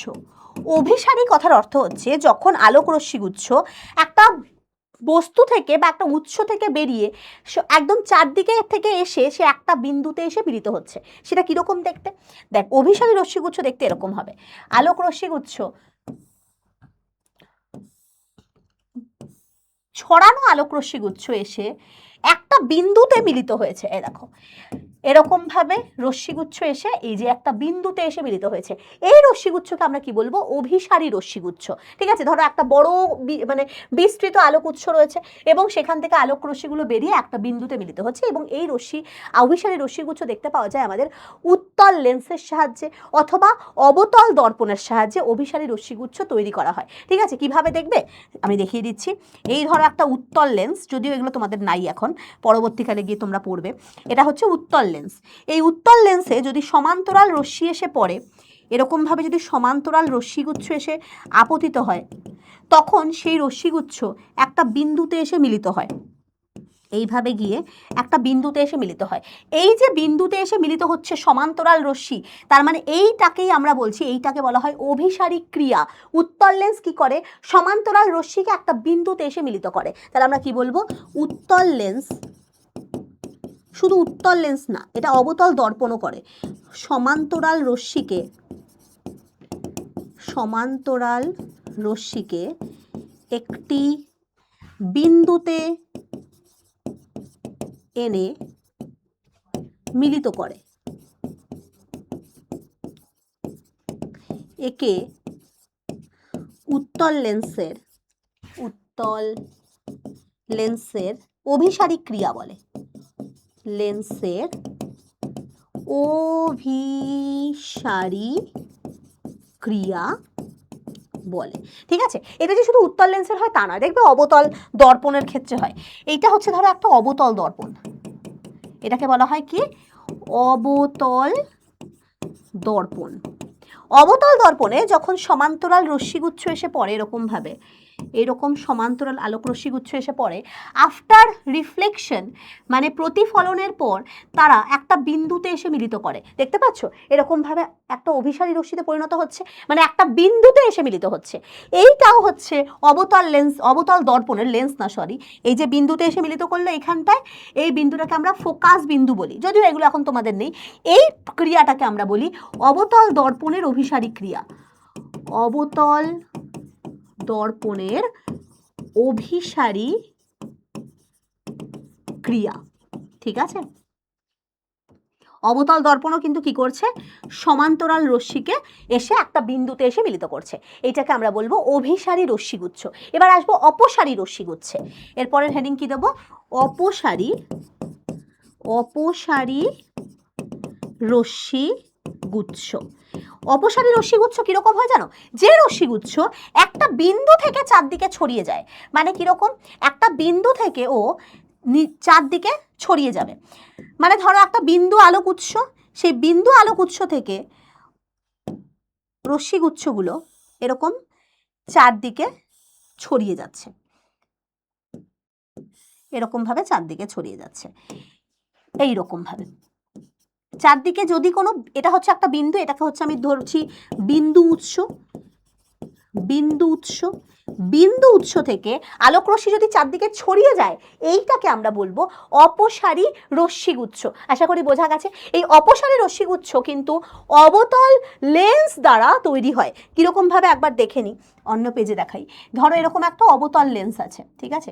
এই অবতল লেন্সের ওপরে যদি সমান্তরাল রশ্মিগুচ্ছ এসে পড়ে, এরকম ভাবে ধরো সমান্তরাল রশ্মিগুচ্ছ এসে পড়লো, তখন সেটা এরকম চারদিকে ছড়িয়ে যায়। এই যে চারদিকে ছড়িয়ে গেল এইটাকে বলা হয় অবতল লেন্সের অপসারী ক্রিয়া। অবতল লেন্সের অপসারী ক্রিয়া মানে অপসৃত করে দিচ্ছে, চারপাশে ছড়িয়ে দিচ্ছে রশ্মিগুচ্ছকে। এটা আর কোথায় হয়? আরেকটা হয় হচ্ছে উত্তল দর্পণ দ্বারা। এই ধরো একটা উত্তল দর্পণ এরকম টাইপের হয়, এটাকে বলা হয় উত্তল দর্পণ। উত্তল দর্পণ, এই উত্তল দর্পণে যখন সমান্তরাল রশ্মিগুচ্ছ এসে পড়ে এরকম ভাবে, তখন সেটা এরকম চারদিকে রশ্মিগুচ্ছকে ছড়িয়ে দেয়, এবং চারদিকে ছড়িয়ে দেওয়া এরকম ভাবে ছড়িয়ে দিচ্ছে। তখন কি হয়, এদেরকে আমরা পেছন থেকে ইমাজিনারি করে বর্ধিত করি এরকম ভাবে। দেখা মনে হয় যেন এরকম একটা বিন্দু উৎস থেকে আলোক রশ্মিগুলো চারদিকে ছড়িয়ে যাচ্ছে। এইটাকে বলা হয় উত্তল দর্পণের অপসারী ক্রিয়া। উত্তল দর্পণের অপসারী ক্রিয়া, ঠিক আছে? তাহলে এটাকে বলা হয় অপসারী রশ্মিগুচ্ছ। দেখ এখানটায় সেটাই দেওয়া রয়েছে। কিরকম দেখ, এটা হচ্ছে সমান্তরাল রশ্মিগুচ্ছ, যেখানে প্রতিটা রশ্মির সাথে সমান্তরাল ইকুয়াল ডিস্টেন্স মেনটেন করে রয়েছে, যেটা আমরা অসীম দূরত্ব থেকে যখন কোনো আলোক রশ্মিগুচ্ছ আসে, যেটাকেই আমরা সমান্তরাল রশ্মিগুচ্ছ বলি। অসীম দূরত্বে কে আছে? সূর্য আছে। তাহলে সূর্য থেকে আলোক রশ্মি আসে যেভাবে, সেটা হচ্ছে সমান্তরাল রশ্মিগুচ্ছ। এটাকে দেখতে পাচ্ছ, এটা হচ্ছে অভিসারী রশ্মি, একটা বিন্দুতে এসে মিলিত হয়েছে, যেমন উত্তল লেন্স থেকে নির্গত হয়। আরেকটা হচ্ছে অপসারী, মানে একটা বিন্দু থেকে চারদিকে ছড়াচ্ছে, যেটা কিন্তু গাড়ির হেডলাইট বা তোর উত্তল দর্পণের দ্বারা চারপাশে ছড়িয়ে যায়, ঠিক আছে? তো গাড়ির হেডলাইট বলবো না, এটা হচ্ছে আমাদের স্ট্রিট লাইটের ক্ষেত্রে এই জিনিসটা ঘটে। আশা করি প্রত্যেকটা রশ্মিগুচ্ছ সম্পর্কে ক্লিয়ার। এরপরে আমরা চলে আসবো হচ্ছে ছায়া সম্পর্কে। দেখ তুই একটা ধর টর্চের সামনে, টর্চ বা কোনো একটা বাল্ব জ্বলছে, তো তুই সেই বাল্বের সামনে নিজের হাতটাকে এরকমভাবে রাখলি, আর পেছনে দেয়াল রয়েছে। দেখবি যে তোর হাতের পেছনে, মানে যেখানটা দেয়াল রয়েছে, সেখানে তোর হাতের মতোই দেখতে একটা অন্ধকারাচ্ছন্ন রিজিয়ান তৈরি হবে সেই দেয়ালটার ওপরে। মানে পেছনটায় টর্চ এখানে দেখ রয়েছে, এই হচ্ছে পেছনের টর্চ। এইখানটা ধর একটা তুই হাতের সাহায্যে এরকম একটা কুকুরের মুখ তৈরি করেছিস, ঠিক আছে? বা এরকম তোর হাত রেখেছিস, এরকম টাইপের হাত রাখা আছে টর্চের সামনে। দেখবি তোর হাতের একটা পেছনে অন্ধকারাচ্ছন্ন রিজিয়ান তৈরি হবে, ঠিক তোর হাতের মতো দেখতে, এবং সেই অন্ধকারাচ্ছন্ন রিজিয়ানটাকে আমরা নাম দিই হচ্ছে ছায়া। কি বললাম? এই অন্ধকারাচ্ছন্ন রিজিয়ানের নাম দেওয়া হয় ছায়া। এবার ছায়া অনেক রকমের হয়, দেখতে পাচ্ছিস। যদি এই উৎসটা সাইজে অনেকটা বড় হয়, আমি এখানে দেখ ছোট্ট উৎস নিয়েছি, বা একটা ছোট্ট আলোক উৎস নিয়েছি, লাইক টর্চের বা বিন্দু উৎস নিয়েছি, যার জন্য এই যে ছায়াটা তৈরি হয়েছে, ছায়াটা একদম দেখ প্রপার, মানে কোনো পুরোটাই গাঢ় অন্ধকারাচ্ছন্ন রিজিয়ান। কিন্তু যখনই আমি একটা টিউব লাইট নেব বা বড় উৎস নেব, এটা হচ্ছে বিস্তৃত, এটা বিস্তৃত আলোক উৎস, এটা হচ্ছে বিন্দু আলোক উৎসের জন্য। তো যখন বিস্তৃত আলোক উৎস বা টিউব লাইটের সামনে আমি কোনো হাত রাখবো বা এরকম টাইপের কোনো একটা অস্বচ্ছ বস্তুকে রেখে দেব, দেখবো তার পেছনে দেয়ালের ওপরে তার যে অন্ধকারাচ্ছন্ন রিজিয়ানটা তৈরি হয়েছে, যেটা দু রকমের পোর্শন আমরা পাচ্ছি। একটা হচ্ছে গাঢ় অন্ধকারাচ্ছন্ন, দেখতে পাচ্ছি এই জায়গাটা হচ্ছে গাঢ়, এই জায়গাটা হচ্ছে আমাদের গাঢ় অন্ধকারাচ্ছন্ন রিজিয়ান। আরেকটা বাইরে তৈরি হয়েছে, দেখ আরেকটা বাইরের দিকে কম গাঢ়, দেখ এই জায়গাটা বাইরের দিকে তৈরি হয়েছে, এই দেখ এই জায়গাটা, এইটা হচ্ছে কম অন্ধকারাচ্ছন্ন রিজিয়ান, এইটা হচ্ছে বেশি অন্ধকারাচ্ছন্ন, এটা হচ্ছে কম অন্ধকারাচ্ছন্ন, আর এই মাঝখানটা হচ্ছে গাঢ় অন্ধকার। তো এই যেটা গাঢ় অন্ধকার, সেই অঞ্চলটার নাম হচ্ছে প্রচ্ছায়া, আর যেটা কম গাঢ় তাকে বলা হয় উপচ্ছায়া। আর এটা তখন তৈরি হবে, এরকম টাইপের ছায়া আর উপচ্ছায়া, মানে প্রচ্ছায়া আর উপচ্ছায়া কখন তৈরি হবে? যখন আমি বিস্তৃত আলোক উৎস নেব, যখন আমি বিন্দু উৎস দিয়ে করব, তখন কিন্তু অনলি প্রচ্ছায়া, নো উপচ্ছায়া। কোনো রকমের উপচ্ছায়া এখানে তৈরি হবে না, কোনো সেটা পুরোটাই গাঢ় অন্ধকারাচ্ছন্ন। এই পুরোটাই হচ্ছে গাঢ় অন্ধকার, পুরোটাই হচ্ছে প্রচ্ছায়া। যখন বিস্তৃত আলোক উৎস নেব তখন দু রকমেরই পাওয়া যায়, একটা প্রচ্ছায়া আর একটা উপচ্ছায়া, মানে যেটা কম অন্ধকার সেটা হচ্ছে উপচ্ছায়া অঞ্চল বলা হয়। আশা করি বোঝা গেছে। এবার আমরা চলে আসবো যে এই গাঢ় অন্ধকারাচ্ছন্ন আর কম গাঢ় অন্ধকারাচ্ছন্ন এরকম প্রচ্ছায়া উপচ্ছায়া তৈরি হয় কি করে। প্রথম কথা, ছায়া তৈরি হয় কি করে। দেখ, তুই একটা উৎসের সামনে, আলোক উৎসের সামনে তুই একটা অস্বচ্ছ বস্তুকে রেখেছিস। এবার অস্বচ্ছ বস্তু ভেদ করে আলো যেতে পারছে না, তো একটা বাধাপ্রাপ্ত হচ্ছে। আর বাকি জায়গা দিয়ে এখান থেকে যদি আমি একে দেখাই, লাইক ধর এখানটায় আলোক উৎস আছে, এই জায়গাটায় একটা বিন্দু আলোক উৎস, তো এখান থেকে আলো এরকম চারপাশে ছড়িয়ে যাচ্ছে, এরকম ভাবে চারপাশে ছড়াচ্ছে আলো, ঠিক আছে, চারপাশে এরকম আলো ছড়িয়ে যাচ্ছে। এবার তুই এখানটায় সামনে একটা এমন একটা বস্তু রাখলি যেটা অস্বচ্ছ বস্তু, এরকম টাইপের একটা অস্বচ্ছ বস্তুকে রাখলি। এটা কি? এটা হচ্ছে একটা অস্বচ্ছ বস্তু। হ্যাঁ বাবা, অস্বচ্ছ বস্তু। আর এখানটায় রয়েছে একটা স্ক্রিন, এই জায়গাটায় রয়েছে একটা দেয়াল বা স্ক্রিন রয়েছে, ঠিক আছে। এবার আলোটা কি হচ্ছে, বিন্দু উৎস থেকে এরকম আসছে, আসার পর এই যে অস্বচ্ছ বস্তুর ভেদ করতে যেতে পারছে না, কারণ ও দেখতে, এই যে আলোক উৎসটা এরকম মানে এরকম ভাবে আলোটা এদিকে এরকম ভাবে ছড়িয়ে যাচ্ছে, এই জায়গাটা দেখ বাধাপ্রাপ্ত হচ্ছে, আবার এদিকটায় ছড়িয়ে যাচ্ছে। কি বললাম বুঝতে পারছিস? এরকম ভাবে আলোটা ছড়িয়ে যাচ্ছে ঠিকই, বাট এই যে জায়গাটায়, যেই জায়গাটায় আলোটা যেতে পারছে না, এই জায়গাটায় আলো যেতে পারেনি, কারণ অস্বচ্ছ বস্তু দ্বারা বাধাপ্রাপ্ত হয়েছে। ফলে এই জায়গাটায় তৈরি হবে আমাদের অন্ধকারাচ্ছন্ন রিজিয়ান। কোথায় গেল? এই জায়গাটায়, যেই জায়গায় আলো যেতে পারে না, এই যে যখন যেই পোর্শনটা দিয়ে আলো যেতে পারছে না, সেই জায়গাটায় একটা ব্ল্যাকিশ রিজিয়ান তৈরি হবে, যেখানটায় আলো পৌঁছাতে পারেনি, এবং তৈরি করবে ছায়া। কি বললাম বোঝা গেছে? আশা করি বুঝতে পারা গেছে। বিকজ আলো এর মধ্যে দিয়ে যেতে পারছে না। এখানে কেন ছায়া উৎপন্ন হয়েছে? আলো অস্বচ্ছ বস্তু ভেদ করে, অস্বচ্ছ বস্তু ভেদ করে স্ক্রিন বা দেয়ালে, এটা দেয়াল, দেওয়ালে পৌঁছাতে পারেনি, ঠিক আছে। তাই জন্য কি হয়েছে, যেহেতু পৌঁছাতে পারেনি, তাই এই জায়গাটা একটা অন্ধকারাচ্ছন্ন রিজিয়ান তৈরি হয়েছে। ছায়া মানেই কি? অন্ধকার রিজিয়ান, অন্ধকার অঞ্চল। এবার ছায়ার মধ্যে ভাগ রয়েছে প্রচ্ছায়া উপচ্ছায়া, সেখানে আমি আসছি। এবার আমরা কি করব, এখানটায় হচ্ছে একটা ডায়াগ্রাম দেখব। এই ডায়াগ্রামটা কিন্তু তোমাদের আসে, মাথায় রাখবে। একটা হচ্ছে বিন্দু উৎসের দ্বারা তোর ছায়া প্রচ্ছায়ার ডায়াগ্রাম আসে, আরেকটা হচ্ছে ছায়া প্রচ্ছায়া বলছি, শুধু মানে ছায়ার, যেখানে শুধুমাত্র প্রচ্ছায়া উৎপন্ন হয়। আরেকটা আছে হচ্ছে বিস্তৃত আলোক উৎসের দ্বারা প্রচ্ছায়া এবং উপচ্ছায়ার ডায়াগ্রাম। এই দুটোই কিন্তু ডায়াগ্রাম অনেক অনেক ইম্পর্টেন্ট। আবারও বলছি, একটা হচ্ছে বিন্দু উৎস, দেখ আমি এখান থেকে দিয়েছি এই যে এই ডায়াগ্রামটা হচ্ছে, এটা হচ্ছে ফর বিন্দু উৎস। এটা কি?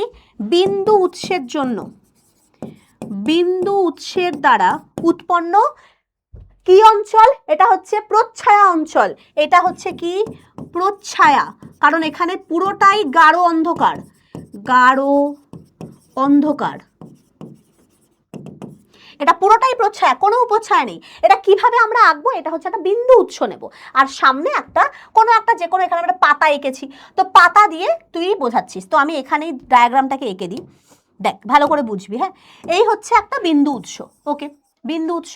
এই বিন্দু উৎস থেকে এরকম ভাবে আলোক রশ্মি যাচ্ছে, একদম স্ট্রেট স্কেল পেন্সিল দিয়ে আঁকবে, এরকম ভাবে আলোক রশ্মি চারদিকে ছড়িয়ে যাচ্ছে, ভালো কথা। এবার তুই সামনে একটা অস্বচ্ছ কোনো বস্তুকে, এরকম টাইপের একটা অস্বচ্ছ বস্তু, পাতা, সেই পাতাটাকে আঁকলি।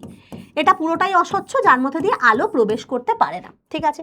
এবার কি হবে দেখো, এবার হচ্ছে এই যে আলোক রশ্মিটা এরকম ভাবে যাবে, এরকম ভাবে যাবে, এই অঞ্চলটা দিয়ে কিন্তু কোনো আলো প্রবেশ করতে পারছে না, এই অঞ্চলটা পুরোটা অন্ধকারাচ্ছন্ন, কারণ আলো প্রবেশিত করতে পারছে না। তাহলে কি হবে, এখান থেকে আলোটা এরকম ভাবে যাবে, এখান থেকে আলো এরকম ভাবে যাবে, এরকম কিন্তু অ্যারো চিহ্নের দ্বারা বোঝাবে, এরকম অ্যারো দেবে। এবং এইটা হচ্ছে আমাদের স্ক্রিন বা দেয়াল, এই জায়গাটা হচ্ছে আমাদের দেয়াল, এবং এই যে পুরো অঞ্চলটা হচ্ছে আমাদের গাঢ় অন্ধকারাচ্ছন্ন অঞ্চল তৈরি হবে। এখানে কিন্তু কোনো উপচ্ছায়া তৈরি হবে না। এটা আমরা দেখতে পেলাম, এটা হচ্ছে আমাদের বিন্দু বস্তু, বিন্দু উৎসের জন্য একটা প্রচ্ছায়া গঠন। এবার আমরা চলে আসব বৃহৎ উৎস, মানে বিস্তৃত উৎস, লাইক একটা টর্চ নেব বা সূর্য নেব, একটা বিস্তৃত উৎস। এই হচ্ছে আমাদের একটা বিস্তৃত উৎস, একটা বড় টর্চ নিয়েছি। বড় টর্চের দ্বারা আমরা কি করে ছায়ার মধ্যে এখানে দু রকমের ছায়া উৎপন্ন হবে, একটা হচ্ছে প্রচ্ছায়া অঞ্চল উৎপন্ন হবে, আর একটা অল্প অন্ধকারাচ্ছন্ন অঞ্চল মানে উপচ্ছায়া অঞ্চল উৎপন্ন হবে। কি করে করব? এই হচ্ছে একটা বড় উৎস নেব, এরকম একটা টর্চ এঁকে নেবে, এরকম টাইপের একটা টর্চ, এটা হচ্ছে বিস্তৃত উৎস। এবার টর্চ যেহেতু এটা বড় উৎস, এখান থেকে আলোক রশ্মিটা কিরকম ভাবে নির্গত হবে, এরকম ভাবে একটা সোজা আলোক রশ্মি পাঠাবো। আর সামনে একটা আমি পাতা এঁকেছি, পাতা হচ্ছে অস্বচ্ছ বস্তু যার মধ্যে দিয়ে এই পেছনটা দিয়ে কোনো আলো যেতে পারছে না। আচ্ছা, একদম সোজা ভাবে আলো পাঠাবো, এইরকম ভাবে সোজা পাঠাবো। আরেকটা রশ্মি পাঠাবো এইরকম ভাবে আরেকটা রশ্মিকে পাঠাবো, দেখ এই যে এরকম ভাবে, দেখতে পাচ্ছি এই যে এরকম ভাবে পাঠানো হচ্ছে।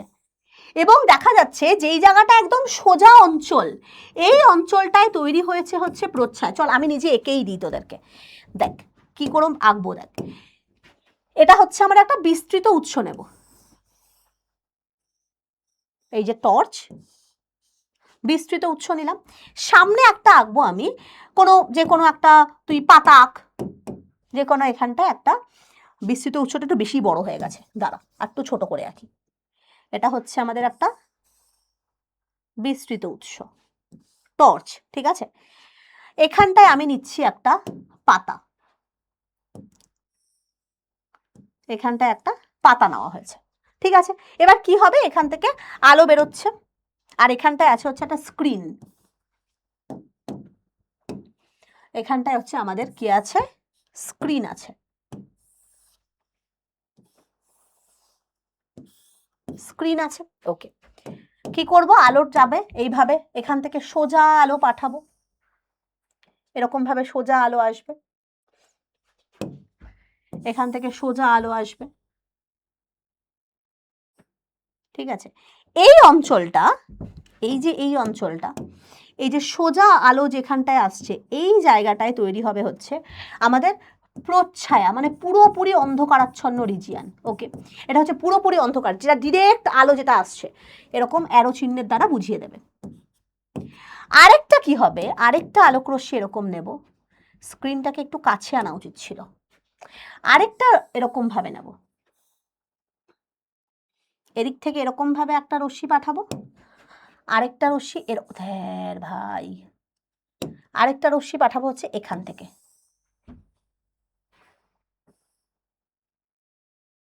ঠিক আছে। এই যে পাতার দু প্রান্ত থেকে আরো দুটো রশ্মিকে এরকম ভাবে পাঠালাম,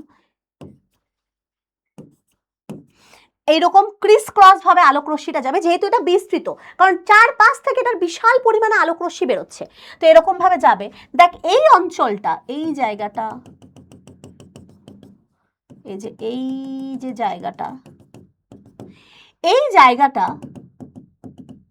হচ্ছে আমাদের কিছুটা আলো প্রবেশ করতে পেরেছে বলে, মানে পুরোপুরি যে অন্ধকারাচ্ছন্ন সেটা আমি বলতে পারবো না, কারণ এই অঞ্চলে কিছু পরিমাণ আলো কিন্তু এই জায়গাটা দিয়ে কিছু পরিমাণ আলো কিন্তু প্রবেশ করতে পেরেছে, ঠিক আছে। দাঁড়া এটা অন্য কালি দিয়ে আঁকি। এইখানে যেমন দেখতে পাচ্ছিস, এই যে এই অঞ্চলে কোনোভাবেই আলো প্রবেশ করতে পারেনি, এই যে একদম ডিরেক্ট যেটা গেছে, এই ডিরেক্ট অঞ্চলটা, এই পুরোটা হচ্ছে আলোটা আছে, এইটুকু পুরোটা আলো আছে, বাট এই অঞ্চলের মধ্যে দিয়ে কোনো আলো প্রবেশ করতেই পারেনি, ঠিক আছে। এই অঞ্চলটা পুরো অন্ধকার, এটা হচ্ছে পুরোপুরি অন্ধকার। দাঁড়া এক সেকেন্ড, এটা ব্লিঙ্ক করা বন্ধ হোক। এই পুরো অঞ্চলটা, এই যে পুরো অঞ্চলটা, এই পুরোটা হচ্ছে অন্ধকারাচ্ছন্ন, যার জন্য এই যেটা পাওয়া গেছে, এইটা হচ্ছে আমাদের পুরোটাই, এই অঞ্চলটা পুরোটা প্রচ্ছায়া বা গাঢ় অন্ধকার।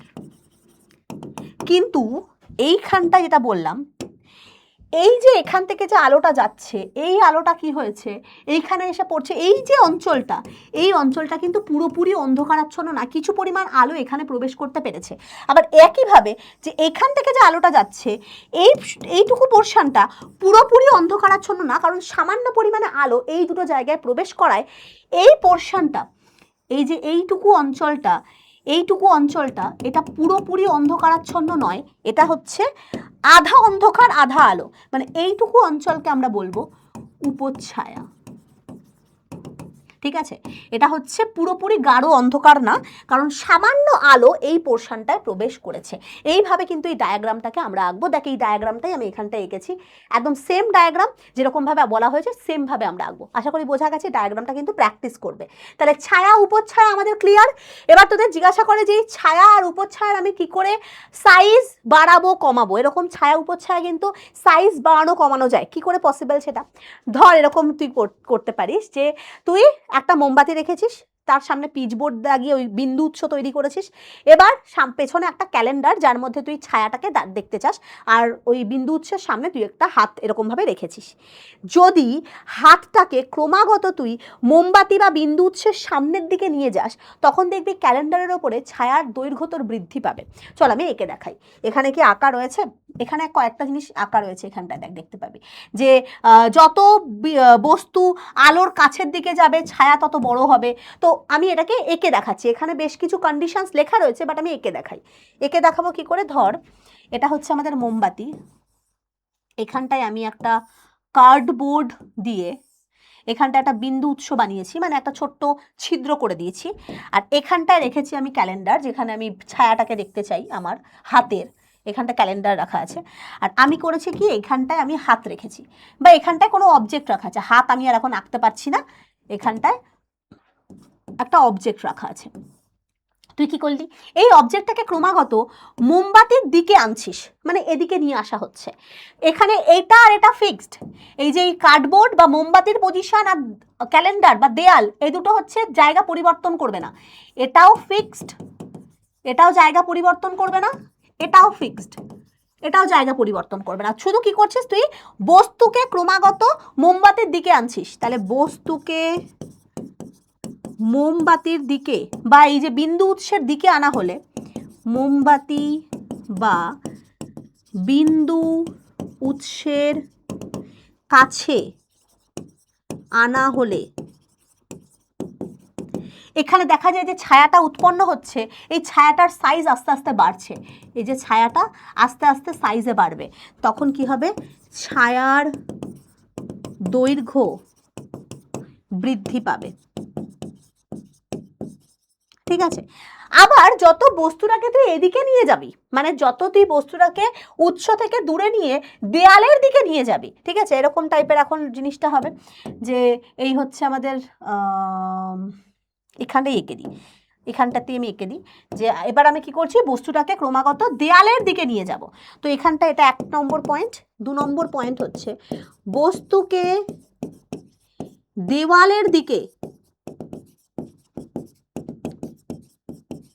নিয়ে গেলে, মানে ক্রমাগত বস্তু যদি এদিকে থেকে এদিকে যাবে, মানে এদিকে না গিয়ে এদিকে যাচ্ছে এখন, তো মানে আস্তে আস্তে দেয়ালের কাছে চলে আসছে, তো তখন দেখা যাবে দেয়ালের দিকে নিয়ে গেলে ছায়ার দৈর্ঘ্য কমতে থাকে, ছায়ার দৈর্ঘ্য কমে, এবং যখন একেবারে দেয়ালের কাছেই একদম বস্তুটা নিয়ে চলে আসবো না, তখন ছায়ার দৈর্ঘ্যটা একদম বস্তুর দৈর্ঘ্যের সাথে সমান হয়ে যাবে। তাহলে আমি কি লিখতে পারি, যখন এখানে লিখছি, যখন বস্তুটিকে বা আমার হাতকে দেওয়ালের একদম কাছে নিয়ে যাওয়া হয়, দেওয়ালের একদম কাছে নিয়ে যাওয়া হবে, তখন ছায়া দৈর্ঘ্য ও বস্তুর দৈর্ঘ্য সমান হয়, মানে বস্তুর দৈর্ঘ্যটা ছায়ার দৈর্ঘ্যের সাথে একদম সমান হয়। ঠিক আছে, এখানে এটা আমরা এইভাবে ছায়ার দৈর্ঘ্য চেঞ্জ করতে পারলাম। আরেকটা হচ্ছে আমি এবার কি করব, বস্তুকে ফিক্স রাখবো, এবার আমি এই মোমবাতি আর পিচবোর্ডটাকে এদিক ওদিক মানে নিয়ে যাওয়া আসা করব। কি বললাম, এবার আমি কোনটাকে ফিক্স রাখবো, এবারে হচ্ছে আমি এই যে বস্তুটা, এটা হচ্ছে আমাদের বস্তুটা, বস্তুর কি কালার দিয়ে গেছিলাম, ইয়েলো কালার দিয়ে গেছিলাম, এটা হচ্ছে আমাদের বস্তু, এই হচ্ছে আমাদের দেওয়াল, এই হচ্ছে আমাদের দেওয়াল, আর এখানটায় রয়েছে আমাদের মোমবাতি, এখানটায় রয়েছে আমাদের কার্ডবোর্ড, আর এইটা হচ্ছে আমাদের ছিদ্রটা, ঠিক আছে। এবারে এটা ফিক্সড, এটা ফিক্সড, ধ্যাত্তারি, আর এটা ফিক্সড, এই দুটোকে আমি নাড়াবো না। আমি এবার কি করব, মোমবাতি আর কার্ডবোর্ডটাকে একবার দূরে নিয়ে যাব অথবা এরকম কাছে নিয়ে আসব। তাহলে কি হবে, যখন দেখবো আমরা দূরে নিয়ে যাচ্ছি তখন কি হবে, যখন আমি লিখে দিই, যখন মোমবাতি বস্তু থেকে দূরে যাবে ছায়ার দৈর্ঘ্য কমতে থাকে, কমে, এখানে যে ছায়াটা পাবো সেই ছায়াটার দৈর্ঘ্য আস্তে আস্তে কমে যাবে। আবার যদি ক্রমাগত এগিয়ে নিয়ে যাওয়া আসি, মানে বস্তুটার দিকে এবার মোমবাতি শুদ্ধ এই কার্ডবোর্ডটাকে এগিয়ে নিয়ে আসি, তখন দেখবো ছায়ার দৈর্ঘ্য আবার বাড়বে। তাহলে এটা 1 নম্বর। 2 নম্বর পয়েন্ট কি বলবো, যে যদি মোমবাতিকে বস্তুর দিকে নিয়ে আসা হয়, আরে দাঁড়াও 1 সেকেন্ড, যদি মোমবাতিকে বস্তুর দিকে আনা হয়, দেন ছায়ার দৈর্ঘ্য বাড়বে, ঠিক আছে।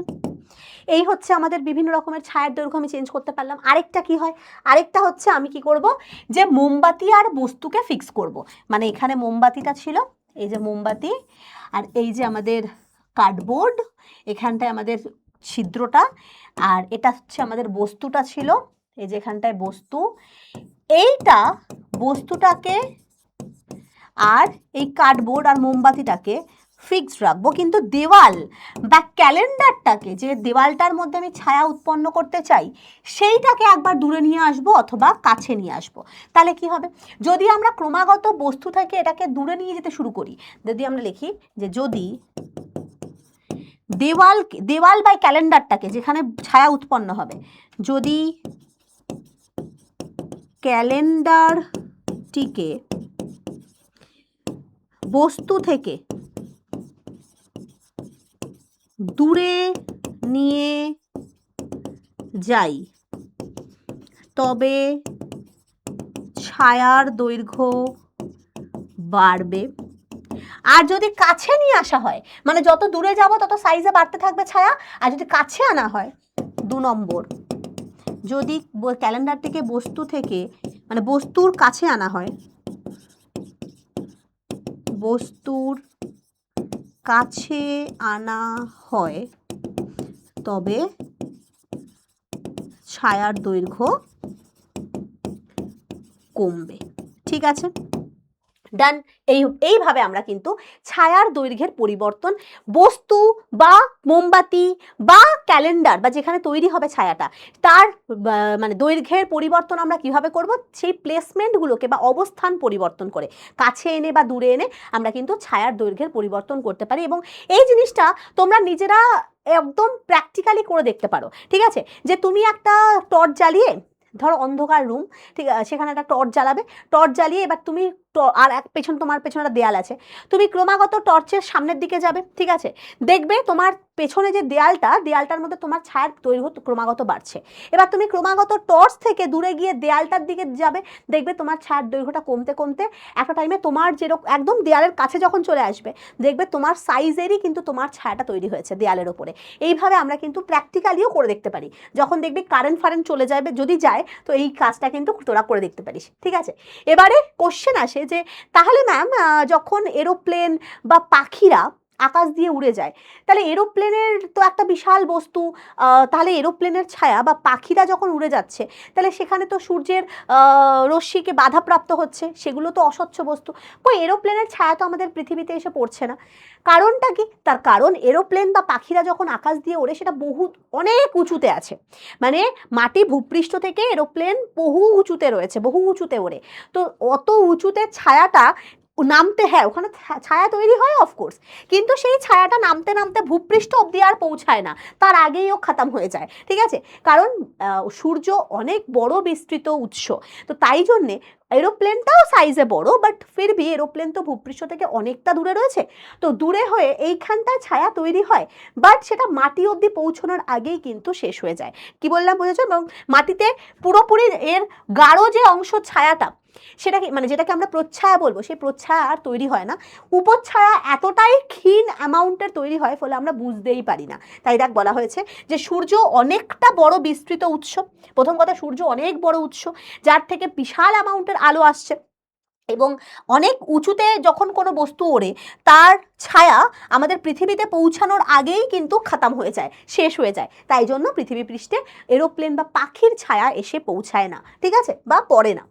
এবার তো আমরা বলেই দিলাম এগুলো সমস্ত কিছু, এবং এই ছায়া প্রচ্ছায়ার উপর ডিপেন্ড করেই কিন্তু আমাদের সূর্যগ্রহণ চন্দ্রগ্রহণ হয়। যখন সূর্যগ্রহণ হয় তার মানে কি, দেখবি আমরা সূর্যকে এরকম কালো হয়ে গেছে, মানে সূর্যকে আমরা দেখতে পাই না। তার কি কারণ? তার কারণ আমরা জানি যে সূর্য, পৃথিবী আর চাঁদ যদি কখনো সেম প্যারালাল লাইনে চলে আসে, মানে সেম লাইনে চলে আসে, সূর্যর গ্রহণ আমরা কি করে দেখব? যদি চাঁদ পৃথিবী আর সূর্যের মাঝখানে চলে আসে তাহলে কি হবে জিনিসটা? যখন সূর্যগ্রহণ হয়, যখন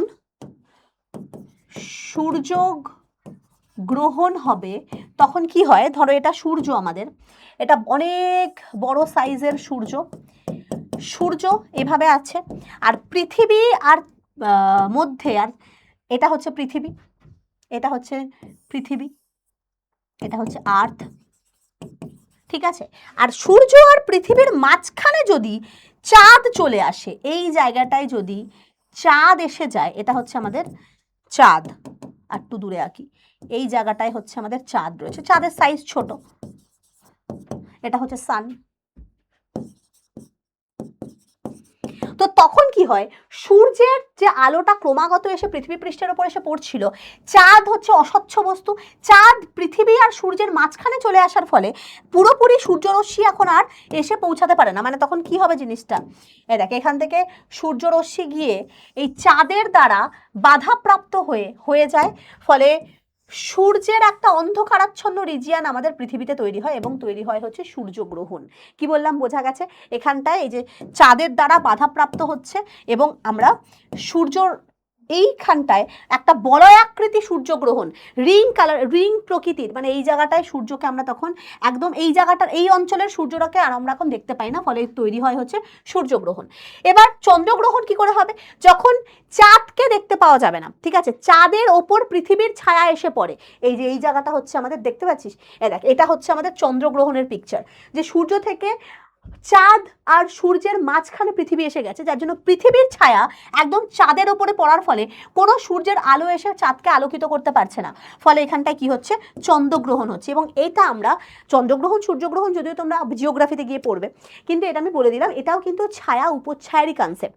ছায়া উপচ্ছায়ার ক্ষেত্রেই কিন্তু আমাদের এই যে জিনিসটা আমাদের দৈনন্দিন লাইফে হয়ে চলে, সূর্যগ্রহণ চন্দ্রগ্রহণ পুরোপুরি ছায়া উপচ্ছায়ার জিনিসই হয়। কারণ কি, যখন সূর্য এবং পৃথিবীর মাঝখানে চাঁদ আসে তখন সূর্যগ্রহণ, দেখ লেখা আছে, চাঁদ যখন সূর্য আর পৃথিবীর মাঝখানে এসে পড়ে তখন সূর্যগ্রহণ, আর পৃথিবী যখন চাঁদ এবং সূর্যের মাঝখানে আসে তখন চন্দ্রগ্রহণ, কারণ পৃথিবীর ছায়া চাঁদের উপরে এসে পড়ায় চাঁদকে তখন আর দেখতে পাওয়া যায় না, ঠিক আছে?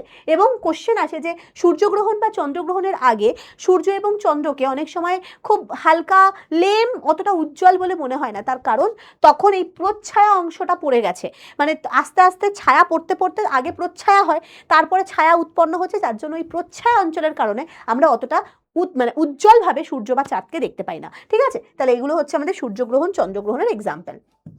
এবারে আমরা আমাদের নেক্সট পার্টে আসবো, সেটা হচ্ছে সূচিছিদ্র ক্যামেরা।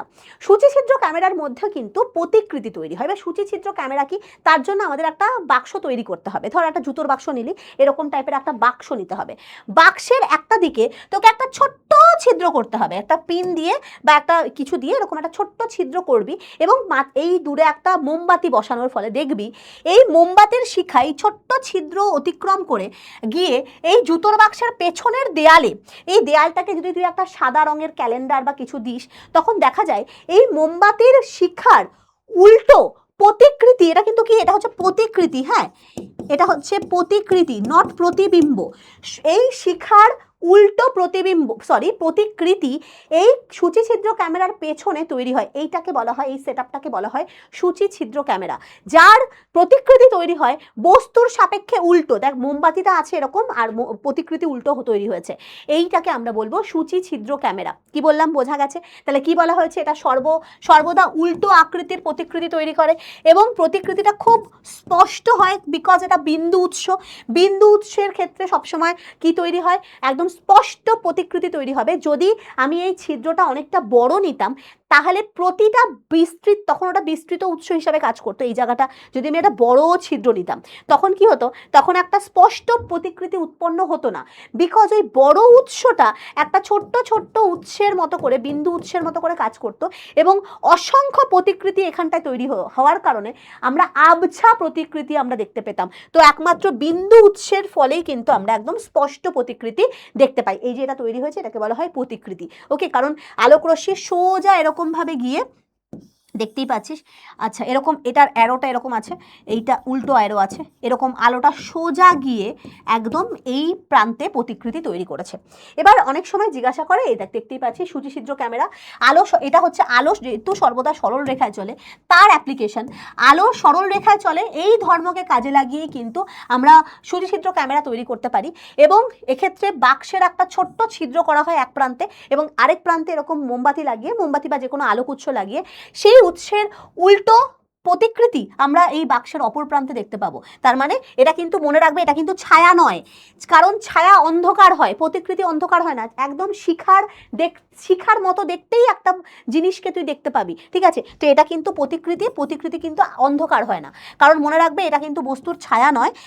ছায়া সবসময় কালো প্রকৃতির হয়, মানে কালো হয়, অন্ধকার হয়, কিন্তু প্রতিকৃতি কখনোই কিন্তু কালো হয় না। আসল যে রং, শিখার যা রং হলুদ রঙের, সেই হলুদ রঙের প্রতিকৃতি আমরা উল্টো প্রান্তে দেখতে পাবো। এবার তোকে জিজ্ঞাসা করে এই প্রতিকৃতির সাইজ তুই কি করে ভ্যারি করবি, মানে তুই কখন প্রতিকৃতির সাইজ বাড়াতে পারবি, কমাতে পারবি, সেটা কি করে? তো সেটা করা হয় হচ্ছে সূচি ছিদ্র ক্যামেরা থেকে বস্তুর দূরত্বকে বাড়িয়ে, বা ক্যামেরাটা বা এই যে বাক্সের লেন্থ বাড়িয়ে বা কমিয়ে। কিরকম ভাবে? যদি তুই বস্তুকে, এই মানে মোমবাতি হচ্ছে বস্তুটাকে যদি ক্রমাগত তুই দূরে নিয়ে যাস, মানে এইটা বাক্স মানে সূচি ছিদ্র ক্যামেরা, এই ছিদ্রের থেকে বা ক্যামেরার থেকে তুই বস্তুকে ক্রমাগত যদি দূরে নিয়ে যাস, তখন প্রতিকৃতির সাইজটা ছোট হতে শুরু করবে, মানে প্রতিকৃতিটা উল্টো এবং ছোট হতে শুরু করবে। আর বড় কখন হবে, দেখ লেখা আছে যে ছিদ্র থেকে দূরে নিয়ে গেলে প্রতিকৃতি ছোট হবে, আর ছিদ্রের যদি কাছে নিয়ে আসিস ক্রমাগত তাহলে প্রতিকৃতির সাইজ বৃদ্ধি পাবে। আর কিভাবে পসিবল? যদি তুই বাক্সটা ক্রমাগত লম্বা করে দিস, মানে এটা তো এইটুকু বাক্স, এখন তুই এটা লম্বা বাক্স, মানে তুই ক্যামেরার লেন্থ বাড়িয়ে দিচ্ছিস। যদি তুই পর্দা, মানে এখানে যে স্ক্রিনটা রয়েছে সেই পর্দাকে যদি দূরে সরানো হয়, মানে লেন্থ বাড়ানো হয়, তখন প্রতিকৃতির সাইজ কিন্তু বড় হয়ে যাবে। আমি এখানে বস্তুকে চেঞ্জ করছি না, বস্তুর আকৃতি মানে বস্তুটাকে সেম রাখছি। আর কি করা হয়, যদি আমি ক্যামেরার সাইজটা বা এই ক্যামেরার লেন্থটাকে ছোট করে দিই, তখন কি হবে, প্রতিকৃতি কিন্তু আবার ছোট হয়ে যাবে। এই দেখ ছোট্ট হয়ে যাচ্ছে, দেখ যখন বড় করে দিয়েছি ক্যামেরার লেন্থটা তখন বড় আকৃতির প্রতিকৃতি, আর যখন ক্যামেরার লেন্থটা ছোট করে দিয়েছি তখন ছোট আকৃতির প্রতিকৃতি, কিন্তু উল্টো। আর যদি আমি বড় ছিদ্র নিই, মানে এখানটা যদি বিস্তৃত উৎস নিই, তখন কিন্তু প্রতিকৃতি অস্পষ্ট প্রতিকৃতি তৈরি হবে। কারণ এক্ষেত্রে প্রতিটা বড় যে বিস্তৃত উৎস সেগুলো এক একটা ছোট্ট ছোট্ট উৎসের মতো কাজ করবে এবং অসংখ্য, দেখতে পাচ্ছি এখানে অসংখ্য প্রতিকৃতি তৈরি করেছে, যার ফলে একে অপরের সাথে মার্জ হয়ে অস্পষ্ট প্রতিকৃতি পাওয়া যাবে, স্পষ্ট প্রতিকৃতি পাওয়া যাবে না। তাহলে এইটাই হচ্ছে আমাদের সূচি ছিদ্র ক্যামেরার বৈশিষ্ট্য। এবারে আমরা তো বলেই দিলাম সূচি ছিদ্র ক্যামেরা, যে ছিদ্র যদি বড় করা হয় তাহলে কি হবে, ছিদ্র যদি বড় করা হয় প্রতিকৃতি অস্পষ্ট হয়ে যাবে। তার কি কারণ? কারণ বড় উৎসটা অনেকগুলো ছোট ছোট উৎসের বা ছিদ্রের সমষ্টির মতো কাজ করবে, ফলে অসংখ্য প্রতিকৃতি একসাথে মিলে অস্পষ্ট করে তুলবে। কি বললাম, বোঝা গেল? যা বললাম তাই বলা আছে। এবারে হচ্ছে অনেক সময় এই প্রতিকৃতি আমরা দৈনন্দিন জীবনে কোথায় দেখতে পাই, দেখবে ঘুলঘুলি বা আমাদের যে বাড়ির ভেন্টিলেটর, সেখান থেকে যখন সূর্যের আলো এসে পড়ে, তো দেখবি মাটির মধ্যে বা দেওয়ালে এরকম গোল গোল গোল গোল সূর্যের অসংখ্য প্রতিকৃতি তৈরি হয়। এছাড়া আমাদের গাছের পাতায় যে ছোট ছোট ছোট ছোট ছোট ছিদ্রগুলো থাকে, সেই ছিদ্রগুলোও কিন্তু এক একটা ছোট ছোট সূচি ছিদ্র ক্যামেরার মতো কাজ করে এবং সেখান থেকে সূর্যের আলো যখন এসে পড়ে মাটির মধ্যে এরকম গোল গোল গোল গোল সূর্যের প্রতিকৃতির সৃষ্টি করে, ঠিক আছে? তাহলে গাছের পাতার মাঝখানের ছোট ছোট ফাঁকা অঞ্চলগুলো এক একটা ছোট ছোট সূচিছিদ্র ক্যামেরার মতো কাজ করে, যা সূর্যের অসংখ্য প্রতিকৃতি মাটির মধ্যে তৈরি করে। এগুলো হচ্ছে আমাদের দৈনন্দিন জীবনে দেখা কিছু একদম প্র্যাকটিক্যাল এক্সাম্পল, ঠিক আছে? এবার এই যে ছায়া প্রচ্ছায়া, এই দেখ এখানে তেমন ভালোভাবে দেখতে পাচ্ছিস যে এগুলো হচ্ছে সব সূর্যের প্রতিকৃতি। সূর্যের আলোগুলো পাতার ফাঁকে ফাঁকে দিয়ে এসে এরকম টাইপের তৈরি করেছে, এবং এগুলো হচ্ছে সমস্ত সূর্যের উল্টানো প্রতিকৃতি। যেহেতু সূর্য গোল, উল্টো সোজা করলে একই রকমের লাগবে, তো প্রতিকৃতি কিন্তু সর্বদা উল্টো প্রকৃতির হয়। দেখলি একটু আগে সুচিত্র ক্যামেরায় সমস্ত প্রতিকৃতি যা দেখা গেল সবই কিন্তু উল্টো প্রতিকৃতি, ঠিক আছে? প্রতিবিম্ব নয় কিন্তু এগুলো, বা ছায়াও নয় এগুলো। আরেকটা এক্সাম্পল আমরা দেখতে পাই, ধর তুই মাঠের মধ্যে একটা দণ্ডকে, একটা লাঠিকে এরকমভাবে রেখে দিলে তুই দেখতে পাবি যে এই দণ্ডের ছায়ার দৈর্ঘ্য দিন মানে দিনের টাইমের পরিবর্তনে চেঞ্জ হয়ে যাচ্ছে। সকালবেলা দেখা যাবে, সকালবেলা আর একদম বিকালবেলার দিকে ছায়ার দৈর্ঘ্য সব থেকে বড়, মানে সকালে আর বিকালে ছায়ার দৈর্ঘ্য সব থেকে বড় হবে, কারণ সূর্য তখন আলো যে আসছে সেটা তির্যকভাবে এসে পড়ছে। আর একেবারে দুপুরবেলায় ছায়ার দৈর্ঘ্য সব থেকে কম হবে, এবং একদম যখন মাথার ওপরে সূর্য থাকে, লাইক যখন 12টার সময় দুপুরবেলায়, তখন ছায়াকে আর দেখতেই পাওয়া যাবে না। ছায়াটা তখন একদম ছোট এর তলায় তৈরি হবে, তার কারণ সূর্য একদম ডিরেক্টলি একদম আলো ফেলছে, যার ফলে ছায়া উৎপন্নই হচ্ছে না, একদম নিচে তৈরি হচ্ছে। তো মনে রাখবে যে যখন দিনের বেলায়, মানে সকালে ও বিকেলে ছায়ার দৈর্ঘ্য সব থেকে বেশি হয়,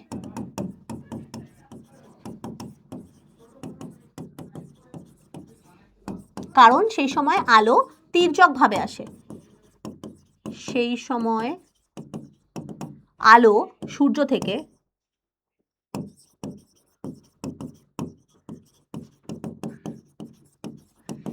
তির্যক ভাবে আসে।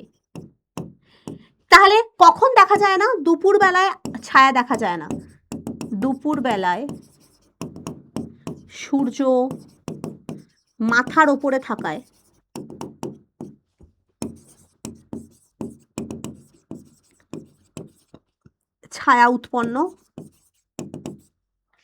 ছায়া সব থেকে ছোট উৎপন্ন হয়, মানে একদম এই লাঠিটার তলায় উৎপন্ন হবে, যার জন্য দেখা যাবে না, সব থেকে ছোট হয়, ঠিক আছে?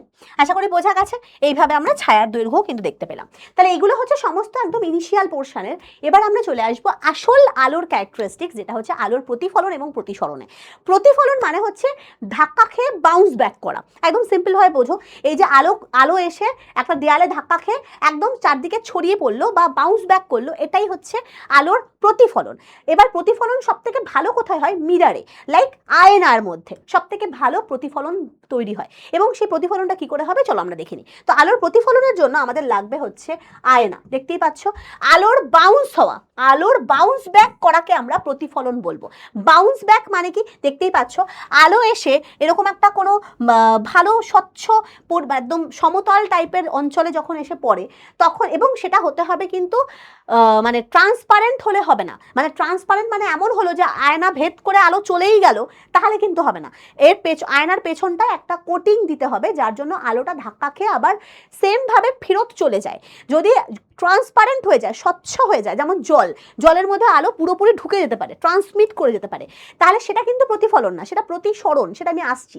বাট প্রতিফলন হতে গেলে আয়নার পেছনে কোনো একটা অস্বচ্ছ মাধ্যমের, লাইক রূপোর প্রলেপ বা পারদের প্রলেপ বা অ্যালুমিনিয়াম অক্সাইডের প্রলেপ তোকে দিয়ে দিতে হবে। তো চলো আমরা দেখে নিই। তো আমাকে প্রতিফলন কি হয়? প্রতিফলনের জন্য আমাকে দিতে হবে একটা আয়না। এই হচ্ছে একটা আয়না, পেছন দিকে এরকম ডটেড করে দেবো আমরা। এই পেছনের ডটেডটাকে আমরা কি বলি? যে প্রলেপ দেওয়া হচ্ছে। এটা হচ্ছে আমাদের কি? এটা হচ্ছে দর্পণ। দর্পণের প্রতিফলন সব থেকে ভালো হয়, আর এটাকে বলা হয় দর্পণের প্রলেপ দেওয়া, দর্পণের প্রলেপ, ঠিক আছে?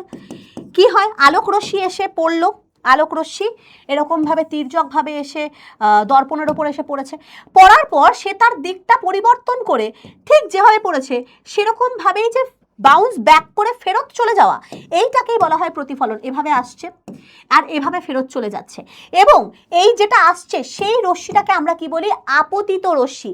এ ও নাম দিই, এটাকে নাম দিই ও বি। এইটা হচ্ছে আপাতন বিন্দু। এই আপাতন বিন্দুতে আমাকে আঁকতে হবে একটা অভিলম্ব। এই আপাতন বিন্দুর ওপরে আমাকে একটা পারপেন্ডিকুলার বা 90 ডিগ্রি অঙ্কন করতে হয়। এটা দর্পণ, দর্পণের সাথে একদম যাতে পারপেন্ডিকুলার বা 90 ডিগ্রি থাকে। তো এটাকে আমরা নাম দিই এন। এই আপতিত রশ্মি আর অভিলম্বের মাঝখানে যে অ্যাঙ্গেলটা, সেটাকে আমি আই নাম দিই, আর এই অ্যাঙ্গেলটাকে আমি আর নাম দিই। এবার ভালো করে বোঝো কোনটাকে কি বলা হচ্ছে। এই যে এটাকে এক্স, এটা হচ্ছে ওয়াই। তো এক্স ওয়াই এটা হচ্ছে আমাদের দর্পণ। এ ও মানে যেটা আসছে তাকে বলা হয় আপতিত রশ্মি বা ইনসিডেন্ট রে, আপতিত রশ্মি, ঠিক আছে। ও বি যেটা ধাক্কা খেয়ে ফেরত চলে যাচ্ছে সেটাকে বলা হয় প্রতিফলিত রশ্মি, প্রতিফলন হয়ে যাচ্ছে, প্রতিফলিত রশ্মি। যে বিন্দুতে এসে পড়ছে ও, এটাকে বলা হয় আপতন বিন্দু, আপাতন বিন্দু। এই ও থেকে এন, ও এন মানে হচ্ছে অভিলম্ব বা নর্মাল, অভিলম্ব।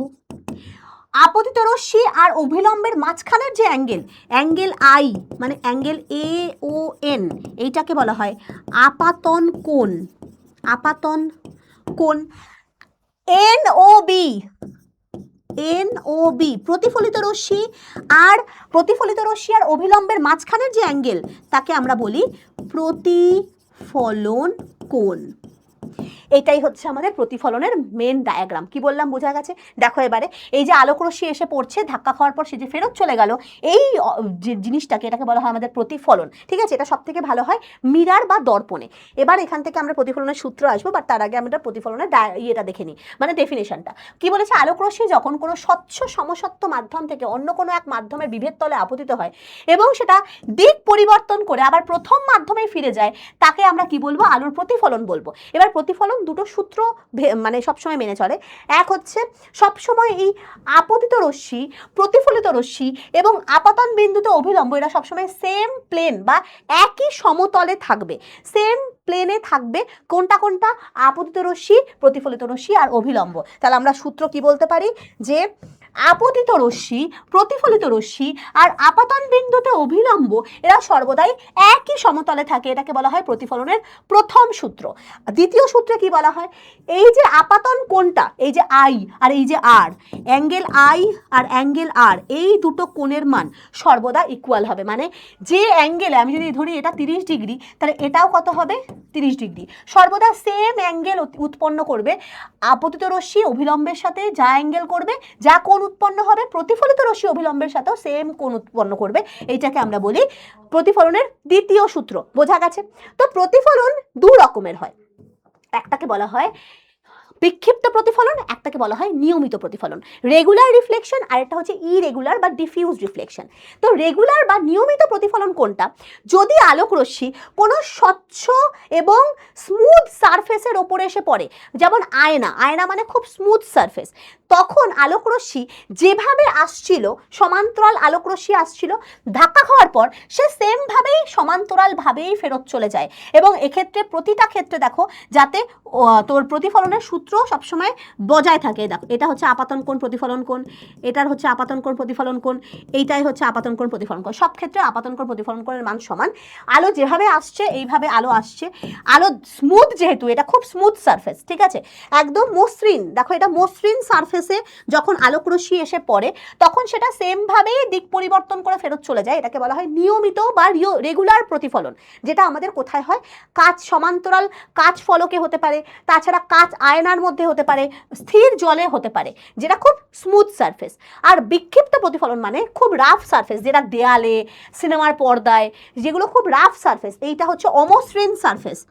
অমসৃণ সারফেসের ওপরে যখন আলোক রশ্মি এসে পড়ে, যেমন আমাদের যে চারপাশে দেয়াল রয়েছে খুবই অমসৃণ, বা এই যে মাটি, সমস্ত কিছু যে অমসৃণ সারফেসে যখন আলো এসে পড়ে তখন সেটা চারপাশে দেখ বিক্ষিপ্ত হয়ে যাচ্ছে, মানে যেভাবে আসছে সেভাবে কিন্তু সে ফেরত যাচ্ছে না, সে চারদিকে এরকম ছড়িয়ে পড়ছে। যদি আমি আঁকি তাহলে দেখতে পাবি, এই হচ্ছে ধর তোর নিয়মিত প্রতিফলনের ক্ষেত্রে কি হচ্ছে, সমান্তরালভাবে আলোক রশ্মি আসছে, ডিডিডিং ডিডিডিং ডিডিডিং, সেমভাবে সমান্তরালভাবেই ফেরত চলে যাচ্ছে। এইটাকে বলা হয় নিয়মিত প্রতিফলন, কারণ এটা হচ্ছে স্মুথ সারফেস।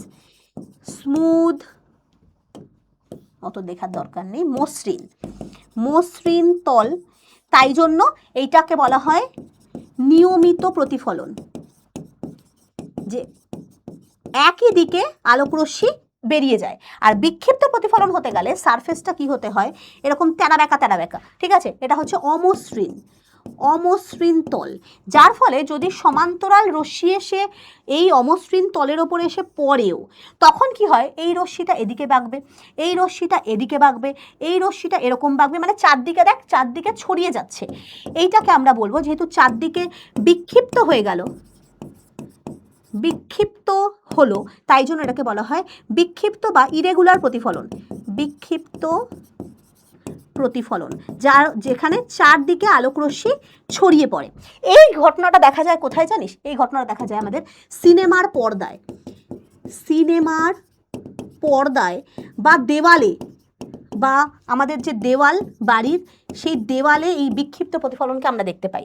এবার কথা হচ্ছে যে কেন, এটা হচ্ছে আমাদের দেখলাম ছবিটা, এবার প্রশ্ন হচ্ছে যে কেন আমরা সিনেমার পর্দায় হঠাৎ করে অমসৃণ একটা পর্দাকে রাখবো। প্রত্যেকে সিনেমা হলে সিনেমা দেখতে গেছিস হয়তো, তো দেখবি প্রজেক্টার যে সামনে যে সাদা রঙের বিশাল পর্দাটা লাগানো থাকে, যেখানে হিরো হিরোইন দৌড়ায়, তো যেখানে মেনলি আমরা সিনেমাকে দেখতে পাই, সেই সারফেসটা, সেই পর্দাটা কিন্তু মানে অমসৃণ হয়, মসৃণ হয় না, এবং সাদা রঙের হয়।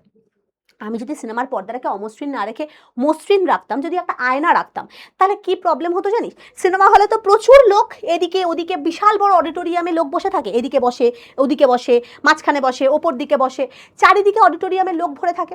তো যদি আমি মসৃণ পর্দা রাখতাম, তখন প্রজেক্টর থেকে যেখান থেকে আলোটা এসে পড়ছে, সেই আলোটার ধাক্কাটা খেয়ে, মানে মসৃণ সারফেসে বা পর্দায় ধাক্কা খেয়ে ও জাস্ট দিক পরিবর্তন করে যে কোনো একদিকের অডিয়েন্সের দিকে যাবে, যে কোনো একদিকে প্রতিফলিত হবে। দেখ এখানে এই যে আয়না যেরকম একদিকে প্রতিফলিত করে দিচ্ছে, সেরকম একদিকেই প্রতিফলিত হবে, ফলে অডিটোরিয়ামে তো প্রচুর লোক বিভিন্ন দিকে বসে আছে, তো যে কোনো একদিকের লোকে সিনেমা দেখতে পাবে এবং তাদের চোখ ধাঁধিয়ে যাবে, এত উজ্জ্বল ফলন সেক্ষেত্রে হবে যে চোখ ফোক ধাঁধিয়ে যাবে। দেখ বিড়ালটার চোখ একদম ধাঁধিয়ে গেছে আয়নার পুরো নিয়মিত প্রতিফলনের ফলে, একদম চোখ ফোক ধাঁধিয়ে যায়, এত বেশি আলোতে দেখবে আমাদের চোখ ফোক ধাঁধিয়ে যায়। তো সেরকমই সিনেমার একদিকের অডিয়েন্সরাই কিন্তু দেখতে পাবে, আর আশেপাশের ওই দিকের অডিয়েন্স কিন্তু দেখতে পাবে না, যার জন্য আমরা যাতে অমসৃণ সারফেস নিই, এই কারণেই যাতে সিনেমা হলের প্রত্যেকটা মানুষ ইকুয়ালি সিনেমাকে দেখতে পায়, ঠিক আছে, পুরোটা প্রত্যেকটা অডিয়েন্স যাতে ওটাকে কভার করতে পারে, এবং সেটা কখন হয়, যাতে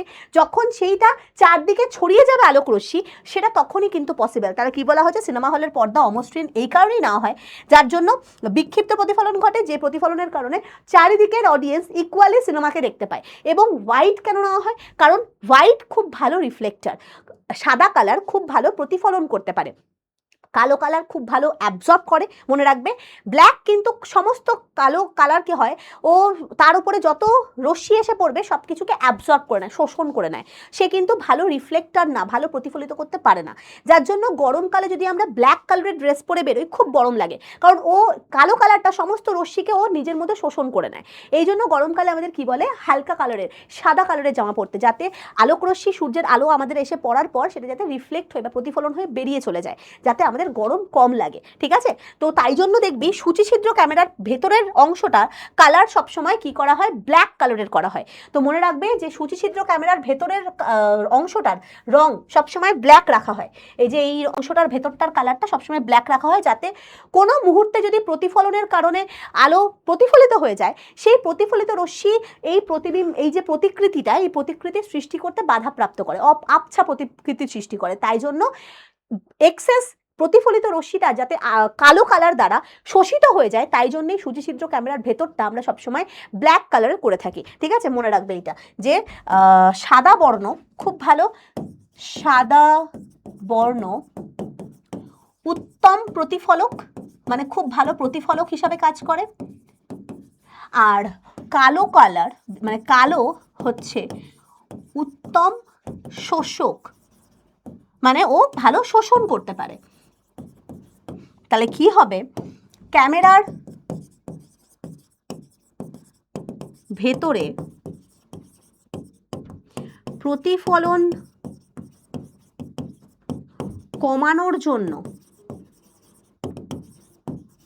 বা প্রতিফলিত রশ্মিকে শোষণের জন্য প্রতিফলিত রশ্মি শোষণের জন্য ভেতরের রং কালো করা হয়। কি বললাম, বোঝা গেছে? আশা করি বোঝা গেছে। এরপরে আমরা চলে আসবো হচ্ছে নেক্সট টপিক, সেটা হচ্ছে প্রতিবিম্ব। প্রতিবিম্ব কি জিনিস মনে রাখবে, যে আমরা যে আয়নায় নিজেদেরকে দেখে যে এরকম লম্ফঝম্প বিভিন্ন রকমের মেকআপ করি, সব কিছু করি, তো সেই প্রতিবিম্বটাকেই আমরা আমাদেরকে দেখতে পাই। যে আয়নার মধ্যে আমরা যে নিজেদেরকে দেখতে পাই না, এটা কি বলতো, এটা হচ্ছে অসৎ প্রতিবিম্ব।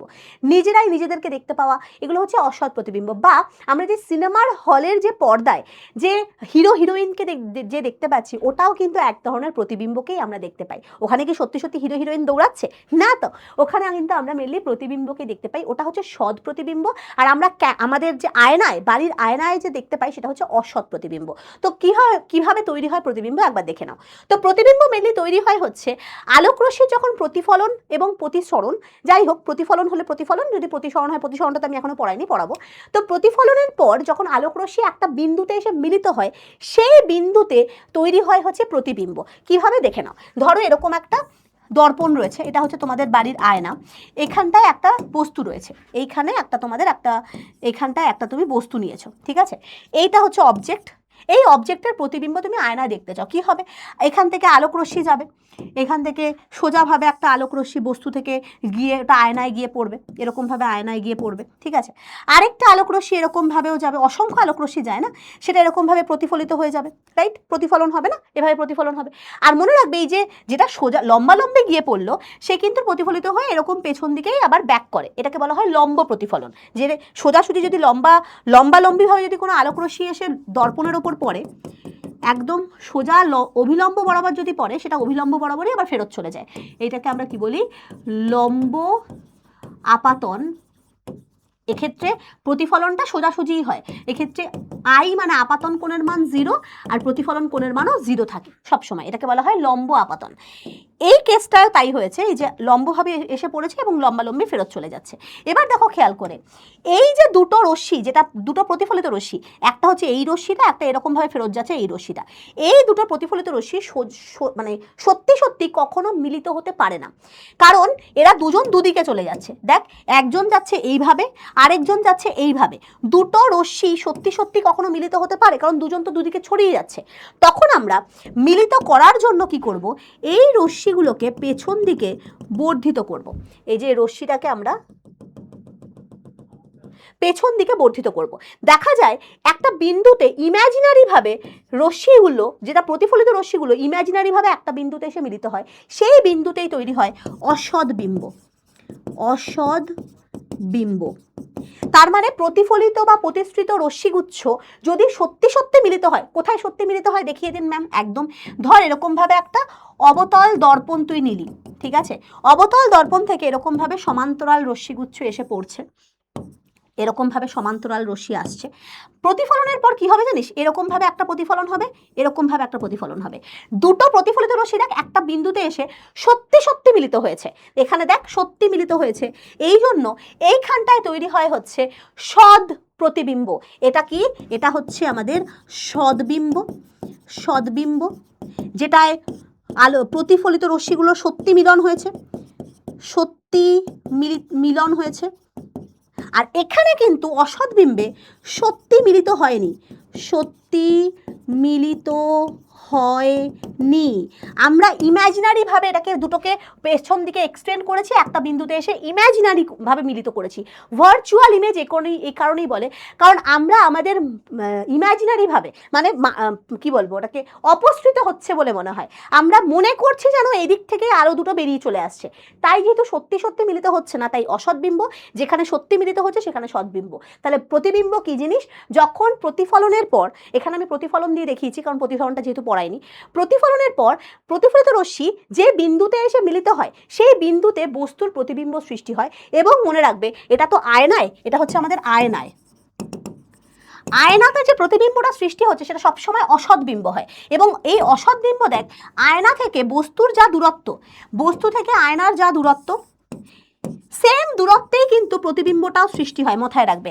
এক্ষেত্রে আয়নায় কিন্তু বস্তু দূরত্ব আর প্রতিবিম্ব দূরত্ব সেম থাকে, বস্তু দূরত্ব ইকুয়াল টু প্রতিবিম্ব দূরত্ব।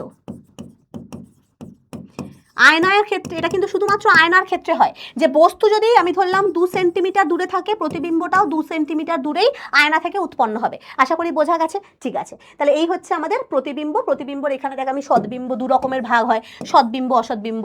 যদি সত্যি সত্যি মিলিত হয়, দেখ সত্যি যদি অন্য কোনো বিন্দুতে মিলিত হয় তাহলে হয় হচ্ছে সদ্বিম্ব, আর যদি সত্যি মিলিত না হয়ে বিন্দু থেকে আসছে বলে মনে হয় তাহলে উৎপন্ন হয় হচ্ছে অসদ্বিম্ব। ঠিক আছে, তো সদ্বিম্ব অসদ্বিম্বের বেশ কিছু এখানটায় পার্থক্য লেখা রয়েছে, পার্থক্য দেখলেই বুঝতে পারবে। একটা ক্যারেক্টারিস্টিক্স আমাদের সবসময় মাথায় রাখতে হবে, যে সদ্বিম্ব সর্বদা উল্টো প্রকৃতির হয়। মনে রাখবে এই ক্যারেক্টারিস্টিক্সটা, যে সদ্বিম্ব উল্টো হয়, মানে আমাদের যেরকম বস্তু তার উল্টো তৈরি হবে। আর অসৎ বিম্ব আমাদের যে আয়নায় যে আমরা নিজেদেরকে দেখতে পাই সেটা সর্বদা সোজা দেখতে পাই, তো মানে পা উপরে দেখতে পাই না, মাথা নিচেও দেখতে পাই না, তো সর্বদা সোজা প্রতিবিম্ব তৈরি করে অসৎ বিম্ব, সোজা প্রতিবিম্ব। আচ্ছা, তাহলে আমরা কিন্তু প্রতিবিম্ব আর প্রতিকৃতির মধ্যে একটা ডিফারেন্স দেখতে পেলাম। প্রতিবিম্ব কখন হয়? যখন প্রতিফলিত বা প্রতিসৃত রশ্মির মিলন হয়। আর প্রতিকৃতি কিন্তু আলাদা জিনিস, যেখানে প্রতিবিম্ব যেখানে মিলিত হচ্ছে প্রতিফলিত আর প্রতিসৃত রশ্মি, সেখানে কিন্তু প্রতিকৃতিতে প্রতিফলিত রশ্মিগুলো মিলিত হয় না, ডিরেক্ট এমনি রশ্মিগুচ্ছ মিলিত হচ্ছে। দেখ প্রতিকৃতি যখন তৈরি হচ্ছিল সূচিছিদ্র ক্যামেরায় যখন আমরা দেখলাম, তো সেখানে কিন্তু প্রতিফলন হচ্ছে না, ডিরেক্টলি আলোক রশ্মি গিয়ে মিলিত হচ্ছে। দেখ আলোক রশ্মি এইখানটায় কোনো প্রতিফলন বা প্রতিসরণ হচ্ছে না, ডিরেক্টলি গিয়ে এখানটায় মিলিত হচ্ছে, তাই জন্য তৈরি করছে। আর প্রতিবিম্ব হতে গেলে কিন্তু প্রতিফলন বা প্রতিসরণের ফলে মিলিত হতে হবে। যেমন এখানে দেখলাম যে যখন প্রতিফলন হচ্ছে, প্রতিফলনের ফলে প্রতিফলিত রশ্মিগুলো যেখানে মিলিত হয় সেখানটায় তৈরি হয় প্রতিবিম্ব। ঠিক আছে, আচ্ছা এবার এই যে বললাম যে দূরত্বটা সবসময় সেম থাকে, অর্থাৎ বস্তু দূরত্ব আর প্রতিবিম্ব দূরত্ব সবসময় সেম দূরত্বে তৈরি হয়। এই ক্যারেক্টারিস্টিক্সের উপরে ভিত্তি করে আমরা সবথেকে ইম্পর্টেন্ট একটা জিনিস দেখতে পাই, সেটা হচ্ছে পার্শ্বীয় পরিবর্তন, ল্যাটারাল ডিসপ্লেসমেন্ট। মানে কি? Lateral inversion. সেটা কি জিনিস? ধর তুই আয়নার সামনে দাঁড়িয়ে ডান হাত তুললে, তোর যে প্রতিবিম্বটা, যে তোর উল্টো দিকে যে তোরই প্রতিবিম্ব আয়নার মধ্যে তৈরি হয়েছে, সে কিন্তু বাঁ হাত তোলে। তুই যদি সামনে ডান হাত তুলিস, সে কিন্তু বাঁ হাত তুলবে। তুই যদি আয়নার সামনে পি অক্ষর লিখিস, আয়নার উল্টো দিকে যে প্রতিবিম্বটা তুই দেখতে পাচ্ছিস ওটা কিন্তু কিউ মনে হবে। এটা কেন হয়? এটা হয় হচ্ছে পার্শ্বীয় পরিবর্তন এর কারণে। দেখ এটা হচ্ছে আমাদের আয়না, আয়নার সামনে পি অক্ষর বা কিউ অক্ষরটা উল্টো হয়ে গিয়ে পি এর মতো মনে হয়। যদি ডিটা লেখা হয় তাহলে ডি এর উল্টো দেখতে লাগে, যদি ডান হাত তুলি তাহলে বাম হাত দেখতে লাগে। এইটা হয় হচ্ছে, এইটাকে বলা হয় পার্শ্বীয় পরিবর্তন বা ল্যাটারাল ইনভার্সন। এটা কেন হয়? তার কারণ প্রতিটা বিন্দু, প্রতিবিম্ব আর প্রতিটা উৎস থেকে বা বস্তু থেকে আয়নার যে দূরত্ব আর প্রতিবিম্ব থেকে আয়নার যে দূরত্ব, এই দুটো সেম হয়ে থাকার কারণে এই জিনিসটা হয়। যদি আমরা এখানে দেখি এরকমভাবে ধর আঁকলাম, যে ধর এরকম একটা তোর আয়না রয়েছে, এখানটায় আমি পি লিখছি, এটা হচ্ছে পি। ঠিক আছে, তাহলে দেখ আমি 3টে বিন্দু নিচ্ছি, এখানে পি এর ওপরে 3টে বিন্দু নিচ্ছি। এটা একটা বিন্দু এ, এখানটা একটা বিন্দু বি, এখানটা একটা বিন্দু সি। ঠিক আছে, এই এ বিন্দুটা কত দূরে আছে? এই এত দূরে। এই এ বিন্দুর প্রতিবিম্বটা ঠিক এত দূরেই তৈরি হবে, এই যে এটা হচ্ছে এ ড্যাশ। বি বিন্দুটা কত দূরে আছে? এত দূরে। বি বিন্দুর প্রতিবিম্ব এত দূরেই তৈরি হবে, এটা হচ্ছে বি ড্যাশ। সি বিন্দু কত দূরে আছে? এত দূরে। সি বিন্দুর প্রতিবিম্ব এত দূরেই তৈরি হবে, এটা হচ্ছে সি ড্যাশ। তো আমি যদি এগুলোকে অ্যাড করি বা যোগ করি, দেখব যে প্রতিবিম্বটা যে উৎপন্ন হচ্ছে, দেখ পি এর প্রতিবিম্ব কিউ তৈরি হয়েছে।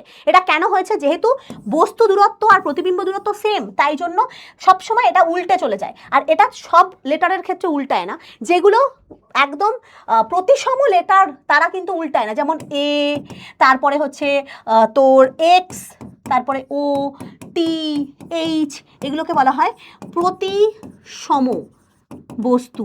যাদের ডান দিক বাম দিক সেম, মানে যাদের মাঝখান দিয়ে কাটলে এদিক ওদিকটা সেম থাকে, তাদেরকে বলা হয় প্রতিসম বস্তু। প্রতিসম বস্তুর পার্শ্ব পরিবর্তন হয় না, পার্শ্ব পরিবর্তন বোঝা যায় না, কারণ সেম তো, বোঝা যায় না। ঠিক ঠিক আছে, আশা করি বোঝা গেছে।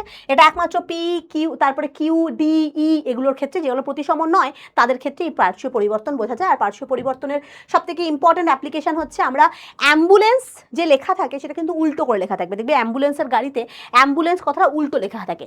তার কারণটা কি, যখন সেই অ্যাম্বুলেন্স লেখাটা অন্য গাড়ির বা সামনের গাড়ির যদি ভিউ ফাইন্ডার মিরার মানে সামনে যে মিরারটা রয়েছে সেই মিরারের ওপরে এসে পড়ে, তখন সেই অ্যাম্বুলেন্স লেখাটাকেও সোজা করে দেখতে পায়। কারণ কি, পার্শ্বীয় পরিবর্তন হবে, ডান দিক বাম দিক চেঞ্জ হয়ে যাবে। ফলে অ্যাম্বুলেন্স লেখাটা উল্টো করে লেখা থাকলে, যে এরকম AMBULANS, এটা কিন্তু উল্টো করে লেখা আছে। এই লেখাটাই যখন অন্য গাড়ির সামনের দিকে এই যে মিরারটার মধ্যে দেখা যায়, এটা কিন্তু অ্যাম্বুলেন্স সোজা লেখা থাকে। এটা কেন লেখা হয়? কারণ অ্যাম্বুলেন্স খুব ইমার্জেন্সি গাড়ি, কোনো সময় যদি খুব জ্যাম থাকে রাস্তায়, যাতে অ্যাম্বুলেন্সকে আগে ছেড়ে দেওয়া হয়, তাই জন্যেই এটা যাতে যদি উল্টো করে লেখা থাকতো, ফলে ভিউ ফাইন্ডার মিরারে সোজা করে দেখতে পায়, ফলে ড্রাইভার বুঝতে পারে যে পেছনে ইমার্জেন্সি গাড়ি রয়েছে, ওকে ছেড়ে দেওয়া হোক। তো এই জন্যই কিন্তু অ্যাম্বুলেন্স গাড়িটায় সামনের দিকে উল্টো করে অ্যাম্বুলেন্সটা লেখা থাকে। ঠিক আছে, বোঝা গেছে তাহলে পার্শ্ব পরিবর্তন সম্পর্কে। এবার আমাদের যে লাস্ট পয়েন্ট সেটা হচ্ছে আমাদের আলোর প্রতিসরণ। দেখ, আমরা প্রতিফলনে কি বললাম, যে আলোক রশ্মি কোনো মিরার বা কোনো স্বচ্ছ মাধ্যম বা দেয়াল, কোনো অস্বচ্ছ মাধ্যমও যদি হয়, তাহলে সেখানে এসে পড়ছে, ধাক্কা খাচ্ছে, সে আবার নিজের দিক পরিবর্তন করে ফিরত চলে যাচ্ছে। প্রতিসরণ হতে গেলে দুটো স্বচ্ছ মাধ্যমের দরকার হয়, যেমন বায়ু জল, বায়ু কাঁচ, জল গ্লিসারিন, অর্থাৎ দু রকমের মিডিয়ামের প্রয়োজন হয়, যেখানে আলোক রশ্মি একটা মাধ্যম থেকে আরেকটা মাধ্যমে প্রবেশ করে, এবং দুটো মাধ্যমের ঘনত্ব ডিফারেন্ট হতে হয়। যেমন বায়ু আর জল যদি নিই, দেখ উপরে বায়ু আছে, নিচে জল আছে। বায়ু হচ্ছে লঘু মানে ঘনত্ব কম, আর জল হচ্ছে ঘনত্ব বেশি। তাহলে বায়ু কি, বায়ু হচ্ছে লঘু মাধ্যম, লঘু মাধ্যম কারণ ঘনত্ব কম, ঘনত্ব কম। আর জল বা কাঠ যদি নিই, সেটা হচ্ছে ঘন মাধ্যম, যেখানে ঘনত্ব বেশি। তাহলে যখন আলোক রশ্মি, এটা দুটোই কিন্তু স্বচ্ছ হতে হবে। একটা মাধ্যম থেকে আরেকটা মাধ্যমে যখন আলোক রশ্মি প্রবেশ করে, তখন যেহেতু ঘনত্বের পার্থক্য রয়েছে, তখন আলোক রশ্মি সোজা না গিয়ে আলোক রশ্মির কিছুটা বেন্ডিং হয়, বেঁকে যায়। এই ঘটনাটাকে আমরা কি বলি, রিফ্র্যাকশন বা প্রতিসরণ বলে থাকি। আবারও বলছি, যখন আলোক রশ্মি এক মাধ্যম থেকে অন্য মাধ্যমে প্রবেশ করে এবং দুটো মাধ্যমের ঘনত্ব আলাদা হওয়ার কারণে আলোক রশ্মির বেগের পরিবর্তন হয়। তাহলে এক নম্বর কি, প্রথম পয়েন্ট হচ্ছে এই প্রতিসরণ বা আলোক রশ্মি বেঁকে যায়। কেন? কারণ এক মাধ্যম থেকে আরেক মাধ্যমে প্রবেশ করলে, এক মাধ্যম থেকে অন্য মাধ্যমে, ভিন্ন ঘনত্ব বিশিষ্ট অন্য মাধ্যমে, ভিন্ন ঘনত্ব বিশিষ্ট অন্য মাধ্যমে প্রবেশ করলে, খুব ইম্পর্টেন্ট লাইন এটা, আলোর বেগের পরিবর্তন হয়। আলোর বেগ পরিবর্তন হয়, পরিবর্তন হয়।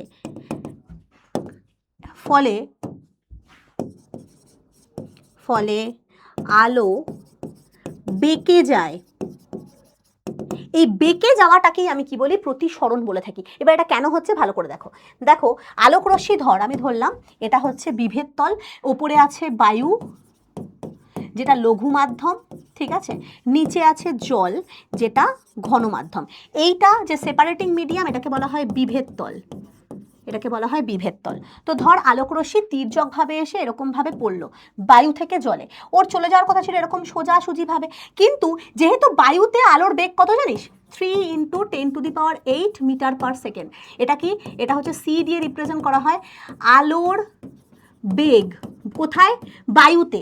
আর জলের মধ্যে আলোর বেগ হয় 2.25 × 10⁸ মিটার/সেকেন্ড। যেহেতু এটা ঘনমাধ্যম, আলোর বেগ ইমিডিয়েটলি কমে যাবে। স্বাভাবিকভাবে তুই ধর একটা ফাঁকা রাস্তায় দৌড়াচ্ছিস, তুই যে স্পিডে দৌড়াবি, যখন তুই খুব মানে জ্যামযুক্ত রাস্তায়, ঘনমাধ্যম তো জ্যামযুক্ত রাস্তা, তখন তোর বেগটা আপনা আপনি কমে যাবে। তো এখানেও আলোর বেগটা কিন্তু দেখ আপনা আপনি কমে যাচ্ছে। এটা হচ্ছে জলের মধ্যে আলোর বেগ।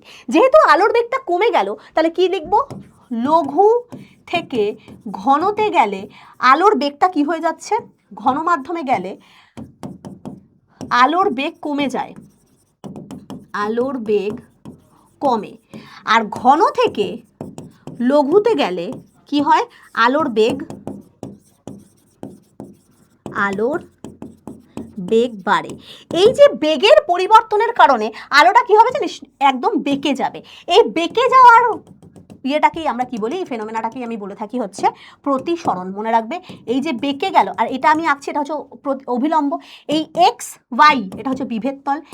এ O B C N one N two, এই অ্যাঙ্গেলটা হচ্ছে আই, এই অ্যাঙ্গেলটা হচ্ছে আর। তাহলে আমরা প্রত্যেকটা লিখবো এখানে কি কি, angle A O N one এটা হচ্ছে আই, মানে আপাতন কোণ, আপাতন কোণ।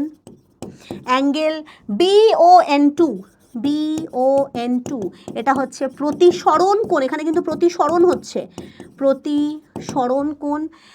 AO আপতিত রশ্মি, আপতিত রশ্মি, ঠিক আছে। OB প্রতিসৃত রশ্মি, প্রতিসৃত রশ্মি। N1 N2 হচ্ছে অভিলম্ব, অভিলম্ব, ঠিক আছে। আর ও এই এক্স ওয়াই হচ্ছে বিভেদ তল, এক্স ওয়াই হচ্ছে বিভেদ তল। ওকে, এইভাবে চলে, এটা হচ্ছে আমাদের চলে যাওয়ার কথা ছিল, তা না গিয়ে এতটা বেঁকে গেল। এই যতটা বেঁকে গেল সেই অ্যাঙ্গেলটাকে আমরা কি বলে জানিস, চ্যুতি কোণ। যতটা কোণে বেঁকে যায়, যেভাবে যাওয়ার কথা ছিল না গিয়ে যতটা কোণে বেঁকে যায়, সেই কোণটাকে আমরা কি বলে থাকি, চ্যুতি কোণ। এবার এই প্রতিসরণের দুটো শর্ত আছে। যদি কখনো দুটো শর্ত কি কি, যদি লঘু থেকে ঘনতে যায় তখন আলোকরশ্মি, আলো অভিলম্বের দিকে ব্যাকে, অভিলম্বের দিকে ব্যাকে। যেমন যে ছবিটা আমি এইমাত্র আঁকলাম, যে এটা হচ্ছে বিভেদ তল, আলোকরশ্মি এভাবে আসছে, এই যে এভাবে আসছে, চলে যাওয়ার কথা ছিল এভাবে, না গিয়ে এইটা হচ্ছে আমাদের অভিলম্ব, এটা হচ্ছে অভিলম্ব, এই যে এইটা হচ্ছে আমাদের অভিলম্ব, অভিলম্বের দিকে বেঁকে আসলো, এই যে এটা হচ্ছে অভিলম্বের দিকে বেঁকে আসলো, কারণ ওপরেরটা লঘু নিচেরটা ঘন, এভাবে আলোকরশ্মি অভিলম্বের দিকে সরে এলো। এটা আপাতন কোণ, এটা প্রতিসরণ কোণ, যেখানে আপাতন কোণের মান প্রতিসরণের থেকে অফকোর্স বেশি হবে। এবার এটা যদি উল্টোভাবে হয়, যদি ঘন থেকে লঘু মাধ্যমে আলো যায়, তখন কি হবে, আলো অভিলম্ব থেকে দূরে সরে যাবে, অভিলম্ব থেকে দূরে যাবে। সেটা কিরকম, এই হচ্ছে তুমি আঁকো, এটা হচ্ছে বিভেদ তল, আলোকরশ্মি এসে পড়লো তির্যকভাবে, ওর চলে যাওয়ার কথা ছিল এরকম ভাবে, এটা হচ্ছে অভিলম্ব, এটা হচ্ছে অভিলম্ব, ও কি করলো, ও এরকম ভাবে অভিলম্বের থেকে দূরে সরে যাবে, এটা হচ্ছে অ্যাঙ্গেল আই, এই পুরোটা হচ্ছে অ্যাঙ্গেল আর, ঠিক আছে। তাহলে এখানে angle R is greater than I. এটা কখন, যখন ঘন থেকে আলো লঘু, অর্থাৎ ঘন মানে ধর কাঁচ, কাঁচ থেকে ধর বায়ু বা জলে প্রবেশ করছে, ঘন থেকে লঘুতে গেলে ও অভিলম্বের থেকে দূরে সরে যায়, এটাকে বলা হয় প্রতিসরণের দ্বিতীয় শর্ত। আশা করি বোঝা গেছে। এবার প্রতিসরণ, এই দেখ এখানটায় লেখা রয়েছে, যদি এরকম টাইপের, যদি লঘু থেকে ঘনতে যায় সরে আসছে, ঘন থেকে লঘুতে গেলে সরে যাবে এদিকে, তো এই যা যা বললাম সবই এখানটায় লেখা আছে। এই প্রতিসরণের বেশ কিছু আমাদের অ্যাপ্লিকেশনস রয়েছে, যেমন বললাম যে আলোকরশ্মি যেহেতু এরকম বেঁকে যায়, তাই কোনো পেনকে তুই যদি জলের মধ্যে ডোবাস, দেখে মনে হবে যেন পেনটা এরকম বেঁকে গেছে। যদি তুই সুইমিং পুলকে ওপর থেকে দেখিস, মনে হবে সুইমিং পুলের ওপর নিচের যে প্রান্তটা ওপর দিকে কিছুটা উঠে এসছে। যদি একটা কয়েনকে তুই গ্লাসের মধ্যে ফেলে দিস, ওপর থেকে দেখে মনে হবে গ্লাসের উচ্চতা বা গ্লাসের যে গভীরতা বা কয়েনটা একটু ওপর দিকে উঠে এসছে। এগুলো সব কিছুই হচ্ছে প্রতিসরণের বেশ কিছু অ্যাপ্লিকেশন, ঠিক আছে। এবার তো প্রতিসরণ তো বোঝা গেল।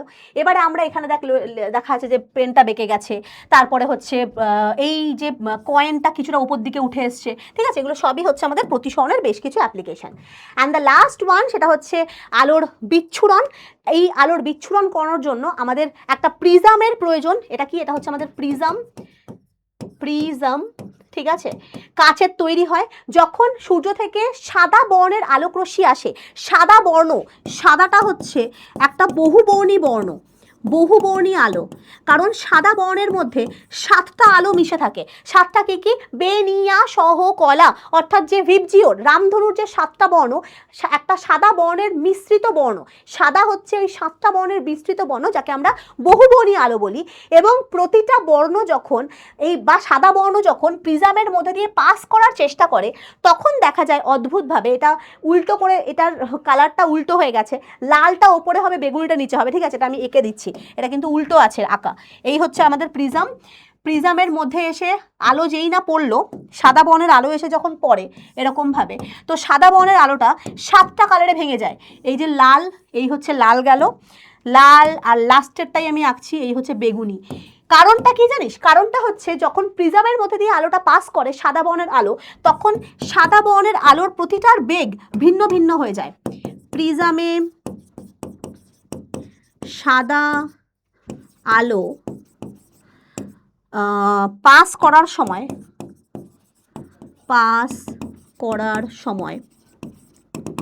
7টি বর্ণের বেগ পৃথক হয়ে যায়। 7টি বর্ণের বেগ পৃথক হয়ে যায়, ঠিক আছে। এবং লাল বর্ণের বেগ সর্বাধিক, লাল বর্ণের বেগ সর্বাধিক, এবং বেগুনি বর্ণের বেগ সর্বনিম্ন, বেগুনি বর্ণের বেগ সর্বনিম্ন, সব থেকে কম হয় বেগুনি বর্ণের বেগ। এবং 7টা কালার সব থেকে সেপারেট হয়ে যাওয়ার কারণে আমরা দেখব 7টা ভিন্ন ভিন্নভাবে এদেরকে দেখতে পাওয়া যায়, যেগুলোকে আমরা বর্ণালী বলি। এগুলোকে কি বলা হয়? বর্ণালী। এই বর্ণালীগুলোকে আমরা সেপারেটভাবে আমরা একদম প্রিজমের মধ্যে রামধনুর মতো দেখতে পাই। এবার এই ছবিটা কিন্তু ভুল আছে, লাল বর্ণটা উপরে থাকে, বেগুনি বর্ণ নিচে থাকে, মনে রাখবে, ঠিক আছে। তাহলে এই হচ্ছে আমাদের বিচ্ছুরণ, যেখানে সাদা বর্ণের আলো 7টা রঙের বর্ণে ভিন্ন ভিন্ন আলাদা আলাদা হয়ে যাওয়ার ঘটনাটাকে আমরা বিচ্ছুরণ বলে থাকি। এটার প্রাকৃতিক উদাহরণ হচ্ছে, এটা প্রথম আবিষ্কার করেন 1666 খ্রিস্টাব্দে আইজাক নিউটন আবিষ্কার করেছিলেন। এটার প্রাকৃতিক উদাহরণ হচ্ছে বিচ্ছুরণের প্রাকৃতিক উদাহরণ কি? বিচ্ছুরণের প্রাকৃতিক উদাহরণ হচ্ছে রামধনু। প্রাকৃতিক উদাহরণ সেটা কি? রামধনু। যেখানে এই প্রিজমটা কে হিসাবে কাজ করে? জলবিন্দুগুলো, বাতাসের জলবিন্দু প্রিজমের মতো কাজ করে, জলবিন্দু প্রিজমের মতো কাজ করে, ঠিক আছে, এবং রামধনু উৎপন্ন করে। আশা করি বিচ্ছুরণ সম্পর্কে আইডিয়া হয়েছে। তো এখানে তোমাদের আলো ছাড়াও বেশ কিছু রশ্মি রয়েছে যাদেরকে আমরা স্বচক্ষে দেখতে পাই না, যেমন এক্স রশ্মি, ইউভি রশ্মি, ইনফ্রারেড রশ্মি, তারপরে হচ্ছে অতিবেগুনি রশ্মি, এরকম টোটাল অনেক রশ্মি রয়েছে, গামা তরঙ্গ, রেডিও তরঙ্গ, মাইক্রো তরঙ্গ, যাদেরকে আমরা স্বচক্ষে দেখতে পাই না।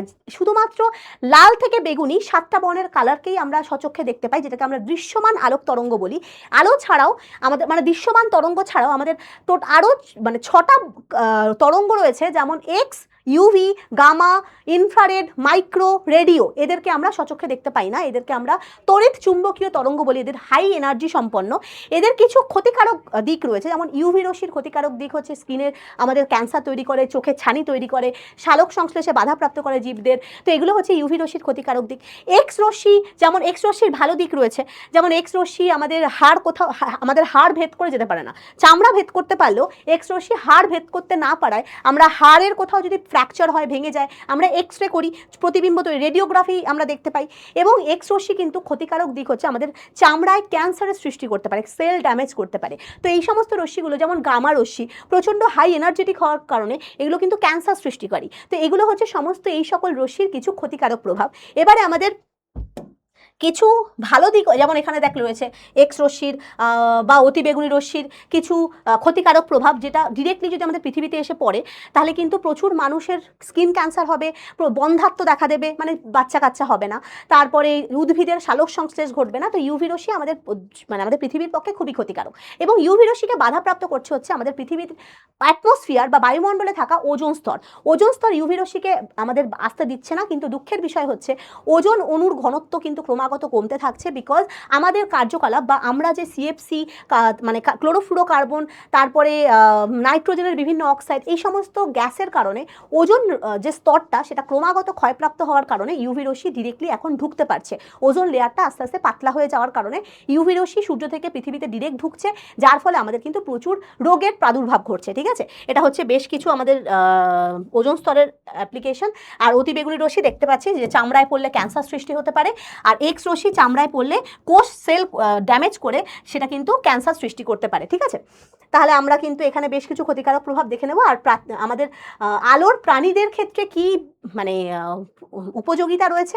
আলো যদি না থাকতো, সূর্যালোক না থাকলে কখনোই কোনো উদ্ভিদ বেঁচে থাকতে পারতো না। কারণ যদি তুই একটা উদ্ভিদকে অন্ধকার ঘরে রেখে দিস তাহলে কিন্তু উদ্ভিদের মৃত্যু ঘটবে, এবং প্রত্যেকটা উদ্ভিদ চাইবে তার ফটোট্রপিক চলনের কারণে সে কিন্তু আলোর দিকে বেঁকে যাওয়ার চেষ্টা করে। এটাকে আমরা ফটোট্রপিক চলন বলে থাকি। তো এটা প্রত্যেকটা উদ্ভিদের ক্ষেত্রেই দেখা যায়। উদ্ভিদ বেঁচে থাকেই হচ্ছে, এবং প্রাণীরাও বেঁচে থাকে একমাত্র এই আলোক উৎপাদন, মানে আলো উৎপন্ন হচ্ছে বলেই আর কি। যাই হোক, এটা হচ্ছে আমাদের সূর্যমুখী, আমাদের সূর্যের কারণে আছে, বেঁচে রয়েছে। প্রতিটা গাছ সূর্যের কারণে আছে। গ্রীষ্মকালে এই সমস্ত ফুল আমরা দেখতে পাই। আর শীতকালে কম আলোক রশ্মিতেও কিছু কিছু গাছ বেঁচে থাকতে পারে, যেমন ডালিয়া, চন্দ্রমল্লিকা এক্সেট্রা। ঠিক আছে। এবং আমাদের আলোর কমের কারণে অনেক জীব রয়েছে, যেমন ব্যাঙ, সাপ, কিছু প্রাণী রয়েছে যারা শীত ঘুমে চলে যায় অনেক মাস বরাবর। আর স্যালমন বলে কিছু মাছ রয়েছে যারা আলো না থাকলে ডিম দিতে পারে না, তাদের মৃত্যু ঘটে। এবং খুব শীত পড়লে দেখবে পরিযায়ী পাখিরা একটা জায়গা থেকে আরেকটা জায়গায় তাদের মানে জীবন ধারণের জন্য তারা ক্রমাগত এক জায়গা থেকে আরেক জায়গায় কিন্তু ট্রাভেল করতে পারে। ঠিক আছে। আর এই হচ্ছে আমাদের কিছু অ্যাপ্লিকেশন আলোর। আলো থাকছে বলেই এরা বেঁচে রয়েছে, এবং আলো আছে বলেই কিন্তু অতিরিক্ত সূর্যালোক যদি আমাদের শরীরে এসে পড়ে আমাদের সেল ড্যামেজ করতে পারে। ইউভি রশ্মি কিন্তু আমাদের স্কিন ড্যামেজ করতে পারে। তাই জন্য আমাদের স্কিনের মধ্যে মেলানিন নামে একটা পদার্থ থাকে, যেটা আমাদের স্কিনকে ক্যান্সারের হাত থেকে বাঁচায়। ঠিক আছে। ডিরেক্টলি সূর্যালোক আমাদের স্কিনে এসে পড়লে সেটা যেন না স্কিনকে ড্যামেজ করতে পারে, তার জন্য মেলানিন নামক একটা পদার্থ যেটা আমাদের শরীরের মধ্যে থাকে, এবং যেটা কিন্তু কালো রঙের আমাদের কালারকে, মানে বাদামি কালারের ত্বককে করে দেয়। ঠিক আছে। তো এই হচ্ছে বেশ কিছু মানে কিছু উদাহরণ যেটা আলো আছে বলে আমাদের জীবজগতে কী প্রভাব রয়েছে। তো এখানে এই নোটস দেখলে তোমরা বুঝতে পেরে যাবে। তো চলো, আজকের মতো আমাদের এখানেই চ্যাপ্টার শেষ। পুরো চ্যাপ্টারটা আই হোপ তোমরা বুঝতে পেরেছো।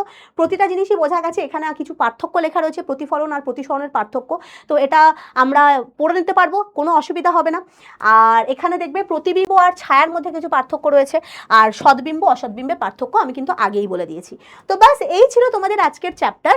আলোটা টোটাল তোমরা কমপ্লিট করতে পারলে আশা করি কোনো রকমের সমস্যা হবে না। যদি কোনো সমস্যা হয় তাহলে কিন্তু আমাকে কমেন্টসে জিজ্ঞাসা করতে পারো, আমি কমেন্টসে অ্যান্সার করবো। ঠিক আছে। চলো, থ্যাংক ইউ, ভালো থাকো, আর best of luck for your second summative exam. Tata.